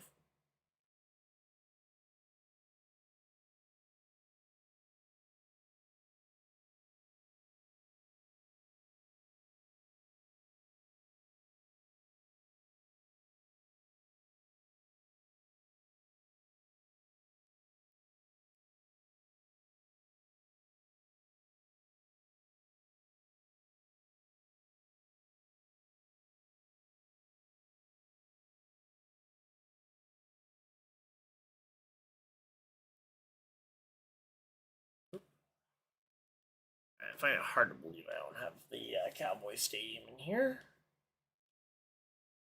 Oh, I really don't have a Cowboy Stadium in here. Okay, well, we'll have to fix that later. All right, let's log back in here. Come on, Bubba, Chase Elliott. I want anyone but Denny. Well, good thing is Denny Hamlin with a power steering issue might have a really hard time driving back through the field. He is in 5th place, so but he's got 4 other Toyotas ahead of him. Bubba Wallace, Christopher Bell out in front of the field right now.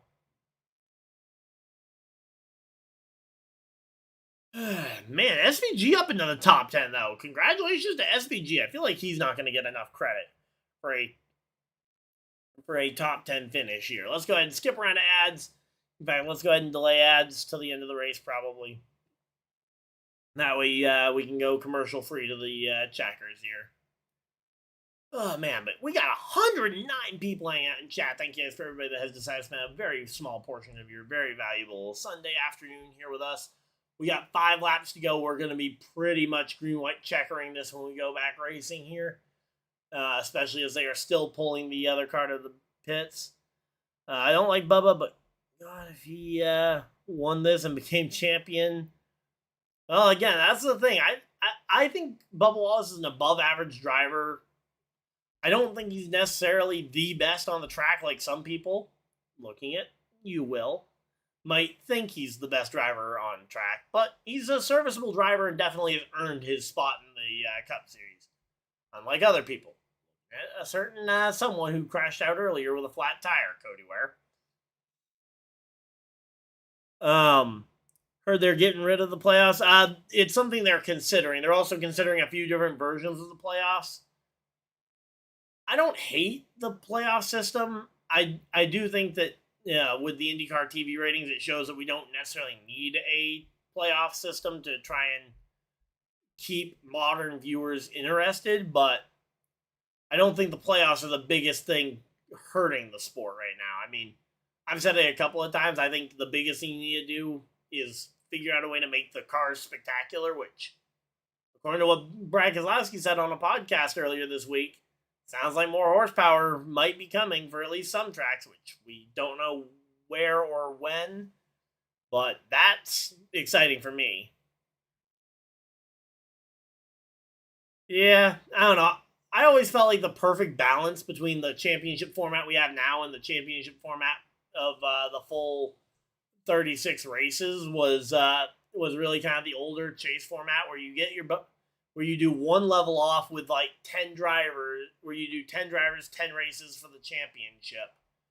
Kind of like that 2011 type one where you just kind of level them off one time with their points, and then you points race for those final 10 races.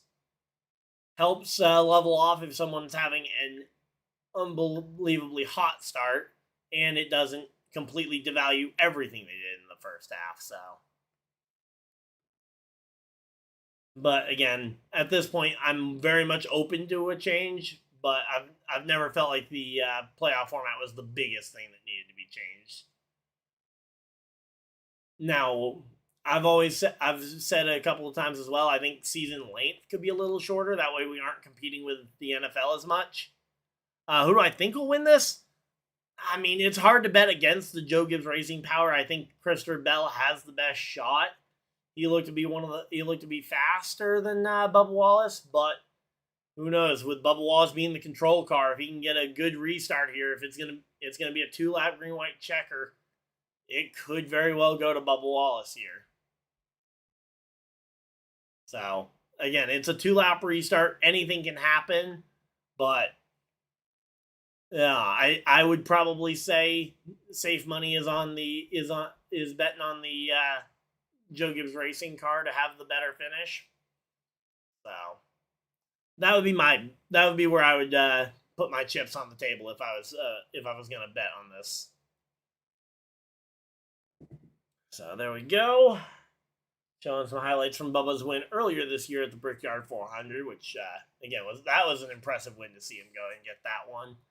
And it's weird to think that he is the only that Reddick hasn't won a race, but his teammate Bubba Wallace already has a win and might be on his way to getting win number 2 of the year. But yeah, I am stoked to see the finish of this race. So here we go. Coming to the, I believe they're going to be seeing the choose cone this time. Yep, lights are off on the pace car. Choose cone. Bubba Wallace to the bottom. The two Joe Gibbs Racing cars to the top. Bubba Wallace and Tyler Reddick are going to be nose to tail. So you have the two 2311 cars on the inside. You got three Joe Gibbs Racing cars on the outside because Hamlin also ends up lined up in the outside row. Larson on the inside of row number 3 there. So Larson gaining a couple spots on the choose cone here. So there we go. Yeah, and again, I think a lot of the Bubba Wallace hate, I think, comes from all the stuff back in 2020, which, at least from what I can tell, yeah, some of it was fueled by him, and some of it was everybody around him trying to use him as a political pawn because there was a lot going on outside of racing at that point, and well, for better or for worse, he was the driver that they had to work with. So here we go. They're doubled up, ready to go back racing. Lights are off on the pace car. Again, we got Bubba Wallace and Christopher Bell on the front row here, gonna fight for this win. Yeah, again, there was definitely some off the track stuff too. Yeah, I'm not saying it was entirely on the track. Yeah, I was definitely not saying that it was entirely on the track or off the track stuff. So here we go. Pace car is off. Field in the hands of Bell and Bubba. As we get ready to go, green, green, green, green flag is out. We are racing here at Kansas. Green, white, checker flag. Let's see, can we get this one all the way back around to the checkers? Or will we see a caution? Bubba Wallace on the bottom. He's trying to get that. He's got a nose out ahead of Bell. Bell, though, with the momentum on the top line. gonna have the advantage. You got lots of guys popping out of line. Briscoe trying to find a way to go 3 wide, not gonna get there. It's gonna be Bubba Wallace on the inside, trying to slide up against Christopher Bell, trying to force Christopher Bell wide. Caution flag flies. They do not get back to the line. Zane Smith is up and over. Up and over goes Zane Smith. He goes for a tumble down the banking, lands on his wheels. Oh man, that is a great sign to see him landing on his wheels. You never want to see these cars end up upside down. Yeah, again, if you don't like him for the Vegas thing with Kyle Larson, totally get it. That one, totally understandable. I just every time I see someone talking about Bubba, I usually see them talk about a bunch of the drama off the track from 2020, whether it was the BLM sponsorship at Martinsville when I think it was Peak Antifreeze dropped him or something. Yeah, and then there was I think it was Peak Antifreeze that dropped him at least. Might have been a different sponsor, but some sponsor dropped him, so he had an opening. And then you had the incident at Talladega that we don't need to get into because I am not about to do that. But yeah, Zane Smith, though, hoping to see him out of the car there. That is the first and foremost. I believe that is him going to the ambulance. Glad to see him walking away. Yeah. Oh, wait, no. Sorry, that might have been a different driver because they are still at the driver's window of Zane Smith's car. And there he is, Zane Smith climbing from the car. We love to see drivers walking away from these crashes. Scary to see a car get up on its side like that. You never want to see these cars get airborne, and when you do, you want to see the drivers walk away. There we go. Contact with John Hunter Nemechek is what sent the car a very slow roll up onto the roof, or up onto its side door where it skidded, and then it just kind of tumbled down the banking. So there we go. Yeah, again, I've met Bubba Wallace before at one of the Air Force promotional booths back in 2019, and yeah, great dude. But yeah, Martinsville, and honestly, again, most of the short tracks with this new car have been very much hit or miss, and usually have been more misses than hits. Ty Gibbs also got spun in amidst all the chaos there too, so that's a bit crazy. But again, first and foremost, it's always about the emphasis is on driver safety here. The fact that these drivers are able to walk away from these ones. First and foremost, always the thing I gotta emphasize when I see a wreck like this. So go ahead and continue to delay ads because we don't need any advertisements here getting in the way.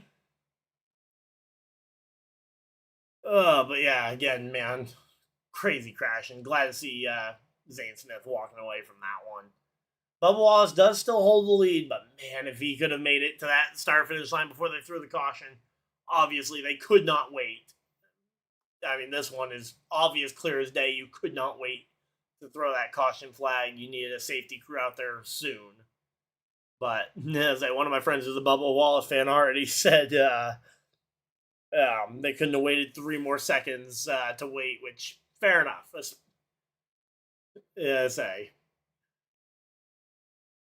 But yeah, that one's a rough crash. Again, glad to see him out there. Let's see. Yeah, then you bear a short track car like Dale Jr. said. Yeah, again, I agree with a lot of what Dale Jr. says about when it comes to what they need to do with the car. Even though Ryan Blaney won at Martinsville last year, said during a podcast he could barely turn well, yeah. I mean, the biggest thing with that Martinsville race that really annoyed me, and maybe it wasn't as much of an annoyance for someone at the track, and you can obviously fill me in on this. What about the fact that the Chevys were refusing to pass William Byron? That ended up leading to the race manipulation controversy because the Chevys weren't willing to pass William Byron, and then Bell had that very slight wall ride that he got dinged for that cost him a shot at the playoffs. I mean, Bell would never have had to try that move if the rest of the Chevys were willing to pass William Byron. But you also just it was a well established rule. We knew you can't wall ride like that, and well, he did it. Whether he meant to or not, which I don't even think he intended to. He was just trying to run the high line to try and pass a car and accidentally scrape the fence, but yep. Again, wow, we've got 135 people hanging out in chat. Thank you guys for everybody that has decided to spend a portion of your very valuable Sunday afternoon here. Let's see. Colts take the lead. Let's go. Colts to the lead. In the fourth quarter of the Rams-Colts game, Jaguars are up over the 49ers, although the Niners have made a valiant comeback here. Only down by 3 right now, and they have the ball. So there we go. Good on them. Then we got the Raiders and Bears game, which is surprisingly competitive. 16-14 there in that one. Currently in the third, with a little under 10 minutes left in the third quarter. And then the Chiefs are taking a bit of a commanding lead over the Ravens, 27-10, with a little under 12 minutes remaining in that game. So there's a quick NFL update for you guys. How's everybody doing? There we go. All right, we got another Bubba Wallace fan popping in here. Yeah, it was weird. I'm a William Byron fan because he's like Jeff Gordon, but it was weird with what happened to Bell. Was an accident with Bubba. It was next to him. Yeah, again, that's where I was in a really weird spot because I was watching it and I'm like, it's blatant, clear as day that the Chevys weren't trying to pass William Byron, and if they had passed him, Bell would not have been driven to even attempting that pass, let alone ending up in the fence. Yeah, the way he was. So yeah, there we go. While I was at Martinsville, 2 issues I had, was the turning I saw and the power and and issues with the power. Okay, I don't know about the power issues. Maybe it's something I just missed. Red flag. What did you miss? John Hunter Nemechek got into Zane Smith, which caused Zane Smith to roll up on his side up against the fence, almost like he was trying to do the whole Lightning McQueen wall ride there. And then he ended up tumbling, his car ended up tumbling down the banking. Driver has already climbed out and was okay. The car luckily landed on all 4 tires. So, again, first and foremost, happy that he was able to climb out of that car. But yeah, car got up on its side along the turn 3 and 4 safer barriers just before they took the white. And then as the car slowed, it ended up tumbling over a couple of times down the banking. So, yep. So yeah, there we go. Again, we are my buddies. Oh yeah, Zane's definitely been through worse, but you never want to see a driver wreck like that in that way. But yeah, man, Bubba Wallace he was driving as hard as he could. He knew he needed to try and go for it, and man, if he'd been able to get to that white flag, that race would have been over. Ty Gibbs, again, as I mentioned, did also get spun in the melee. Let me see if I can see any other cars that got spun. Because they focused on the 38 who got up on his side. Fair enough, but come on. I was looking for to see if anybody else got tagged. I know the 54 got spun around in that one. All right, here we go. This should be a good camera angle to see if anybody else gets spun. Okay, yeah, one other car got tagged down there. It was a bluish car. I didn't really get a great view. Yeah, none of these angles are really helping with identifying who the other car that got tagged was. Mainly because most of the good cameras are focusing in on the car that was flipping over for, again, obvious reasons. So there we go. So again, red flag is out though. As they are working on cleaning up this car, they don't want to risk running the leaders out of fuel, so they're going to go ahead and run this one. They're going to leave it a red flag for right now. Let's see. Jaguars get a field goal, going up 20-14. Let's see. Can we pop this back out into multi-view? Yes, there we go. Multi-view, build our own Kansas City Baltimore game. All right, so there we go. All right, so 4th down for the Ravens. They're down by 17 points at this point. I think they gotta go for it. As much as I don't want to see them try and force an issue here. Yeah, say the Ravens have kind of got to go for it here.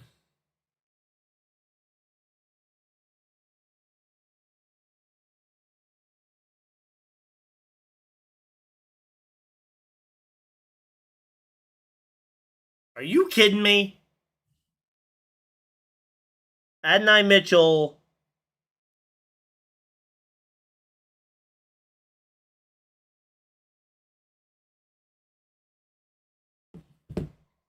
You're kidding me. Come on. Adonai Mitchell fumbles entering the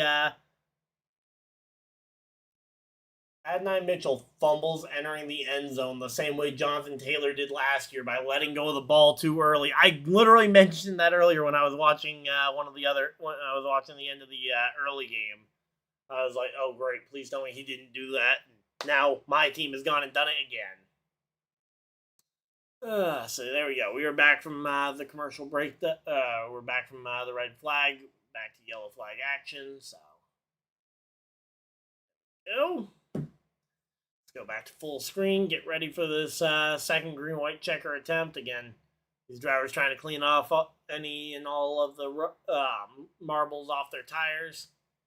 And again, yeah, Tyler Reddick not really pushing Bubba Wallace the same way that Briscoe gave a massive shot to the back bumper of the 20. And here we go. Pace car's off. We're ready for round number 2 here. Let's see.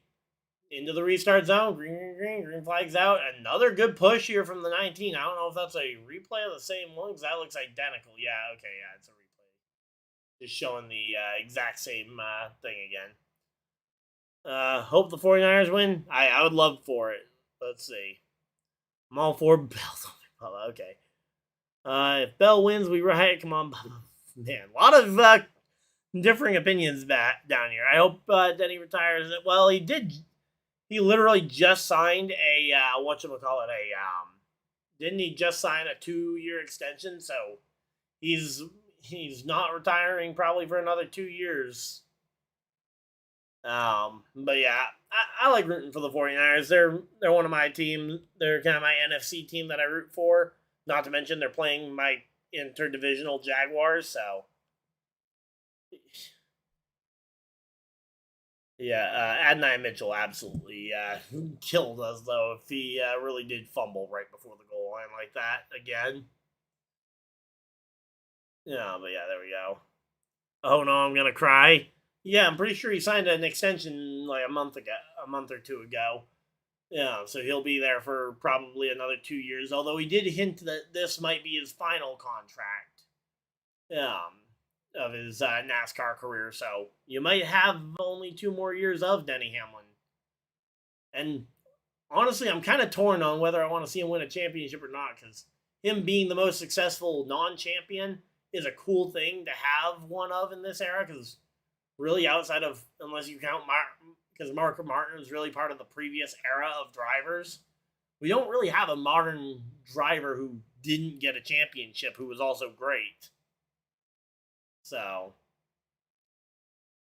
I mean, hey, if Denny Hamlin can play that role, I think that's a great spot for. I think that's a great thing for NASCAR to have, but also it's one of those things where, okay, here we go. They're going to talk with Zane Smith. So let's see what he's got to say. But again, first and foremost, glad to see he's out of the car and okay. So let's see. In the infield care center, what did you experience?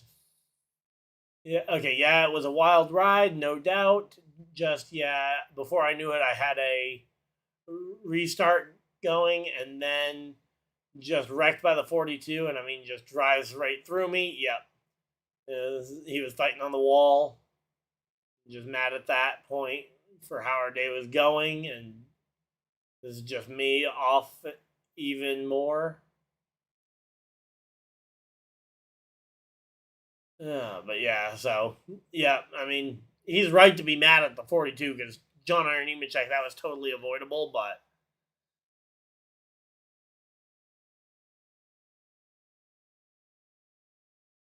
all right, so again, we are. As I say, they're getting ready for the choose cone here. As I say, I'm assuming we're going to see a very similar split to what we saw last time. So here we go. Oh no, the lights are still on the pace car. It looks like, so we might be going around at least another time.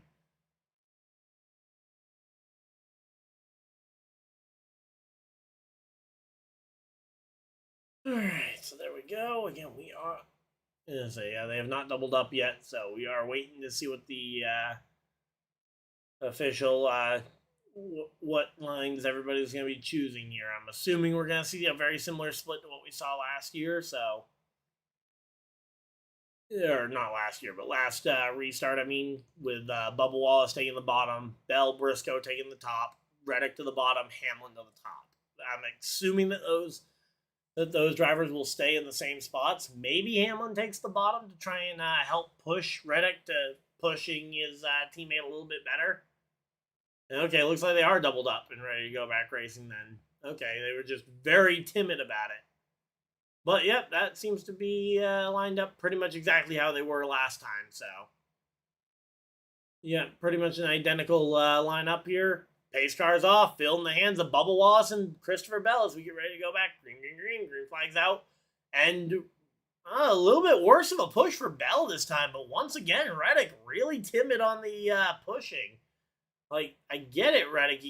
You do need to beat your teammate here, but neither one of you is going to win if you don't push on this restart. And pushing him is the first step to getting yourself a shot at the lead. Here we go. Bubba Wallace versus Christopher Bell. Down into turn 3. Bubba Wallace to the very bottom, trying to make it happen. Sliding up the track. Sliding Christopher Bell up into the fence just a little bit. Denny Hamlin makes it 3 wide for the Joe Gibbs cars. 3 wide for 3 Joe Gibbs cars. The 19, the 11, and the 20 as they go 3 wide. Denny Hamlin trying everything in his toolbox here to take the lead. White flag is out. Bubba Wallace taking the white flag in the lead. Here comes Denny Hamlin trying to pass his own driver for the win. He's going to slide him up into the wall. Goes Bubba. Bubba takes it up into the fence. Here comes Chase Elliott. Chase Elliott to the lead. Chase Elliott's going to win at Kansas. Denny Hamlin is an idiot for that move. Just wrecked his own driver out of a potential chance to advance, or himself to try and win the race, just to give it up in the final 100 feet. Chase Elliott wins, Denny Hamlin second, Bell third, fourth Briscoe, fifth Bubba Wallace, sixth is Kyle Larson, seventh Reddick, eighth Brad Keselowski, ninth Byron, and rounding out the top 10, hey, SVG hangs on with the top 10. And I mean, that was an incredible move by Denny Hamlin to make that 3 wide on the teammates to try and take that spot away. And then he just goes and absolutely dumps, kind of just shoves Bubba completely out the way, and then leaves open way too wide of a gap for Chase Elliott to sneak on through. Man, I'm excited for Chase Elliott, but Denny Hamlin is an idiot for that move. I mean, again, I questioned earlier if he would race his own driver or if he would just push his driver to the win. Clearly, we know the answer. He would pass his own driver for the win. But yeah, if you guys just came for the race reaction, that is going to be the end of that. I will, as per usual, go through the full finishing order, giving credit to every single driver. So if you guys want to stick around for that. Also, if anything happens post-race, we'll be here for it for a few minutes. But if you guys did just come for the race reaction, thank you guys for watching. And yeah, feel free to leave a like, subscribe if you guys are new so you guys don't miss any future videos or live streams. And yeah, again, I might be back later tonight for the Dallas Cowboys versus Green Bay Packers game. Just keep an eye on the stream if you guys are interested in football. If you guys aren't, should have a race recap out sometime tomorrow afternoon. But yeah, so as I said, we went through the top 10 here. Denny Hamlin, yes, and oh man, yeah, Bubba Wallace crying on the side there. You have to feel for him with how hard he worked for that one and just have it taken away by your boss. Denny Hamlin looks somewhat ticked off too, which the only person he should be mad at is himself for that stupid move. But, oh man. So again, Chase Elliott, your race winner. We already went through kind of the top 10, but we'll go through them again just in case you guys missed them. So again, Elliott first, Denny Hamlin second, Christopher Bell coming home with a third place finish. Great run for him. Denny and Christopher Bell, not much to really worry about points-wise at this point. Briscoe helping pad his point stat with a fourth place finish. But Bubba Wallace needing a win, leading on the final lap and getting junked by your car owner. All right, let's see what Elliott has to say here. I want to see what Elliott has to say here. Let's see. Into the round of 8. Here we go. Here comes Elliott's quote. Just everything worked out perfect for me. Had a great push through 1 and 2. And that kind of all started with the 6. And yeah, big run off 2. Keep the seas parted, able to keep my momentum up. And that was really and obvious. We still had a pretty good car, or pretty good tires compared to those guys. But what a crazy finish. Hope you all enjoyed that. I certainly did. Win or no win. Yeah, it was. Yeah. Oh, and there we go. Bubba Wallace giving a hug to, not sure if that was Reddick or, no, that was one of his crew guys. Okay. Had a similar red beard to what, he does. But yeah, there we go. Learned that the hard way. So, yeah. All right. Hey, credit to Chase Elliott. Very respectful, acknowledging that really was entirely a lucky situation. But congratulations to Chase Elliott on the race win. So, again, Larson 4th. Larson 6th. 7th was Tyler Reddick, another driver who really needed a good points day. Brad Keselowski finishing 6th place. That's incredible. 7th for William Byron. 9th for William Byron. 10th, Shane Van Gisbergen. Ross Chastain finishing the 11th position. Good job for him. Another playoff driver who really needed a good points day. And that one, it's not bad. It'll keep him within striking range of Logano if Logano struggles at the Roval a bit. And here we go. Here's Denny Hamlin. I want to hear what Denny Hamlin has to say there, too. Here we go. Marty, what an amazing day for... for Denny Hamlin and almost... okay, so this, I think, is still the TV announcer talking here. Almost had a win. Denny, how do you describe it? Here we go. Obviously, we ran the 60, and they did an amazing job for that car. And it ran, okay, I'm going to have to listen to this afterwards because the subtitles definitely are not matching up with what he's saying. And didn't finish on the last corner. Got really tight with the 23 and just got really tight and let the 9 win. So, again, I'll have to re-listen to that later. Ty Dillon, 13th. Good finish for him. Michael McDowell, my boy, getting a top 15. Let's go. Michael McDowell, 14th. And Chris Buescher rounding out your top 15 finishers tonight. Then you had Eric Jones, 16th. 17th, Suarez. 18th, Justin Haley. 19th, Kyle Busch. And rounding out the top 20 will be Cole Custer. Joey Logano, 21st. 22nd for Riley Herbst. 23rd for Noah Gragson. 24th, Ryan Blaney. 25th is where we find Ty Gibbs, the final driver on the lead lap. Ryan Preece finishes 2 laps down in 26th. 27th for Austin Dillon. 27th for Austin Dillon. 28th for Alex Bowman, also 2 laps down. Carson Hocevar finishes the race 4 laps behind the race in 29th. 30th will be Austin Cindric. Hate how the arrow keys don't really work on this thing. Then we got Zane Smith finishing 31st. 32nd for John Hunter Nemechek. 33rd for Josh Berry. 34th for J.J. Yaley. And rounding out your top 35 is Ricky Stenhouse Jr., 37 laps off the pace. AJ Allmendinger and Cody Ware round out the 37-car field in that order. So, again, good job, Chase Elliott, managing to just weather the storm and finding the exact right moment to sneak on through there. But Denny Hamlin, you are an idiot for that move. So, congratulations again to Chase Elliott on the win. Hopefully, you guys enjoyed the stream. If you guys did, again, hit the like button, subscribe if you guys are new, so you guys don't miss any future videos or live streams. Again, we'll be live for every single Cup race and most of the Xfinity and truck races down the stretch of the season 2. But until next time, hopefully you guys enjoyed, and I'll see you guys next video. Live stream, whatever you guys decide to do with the rest of your night. Have a great night, everybody, and goodbye!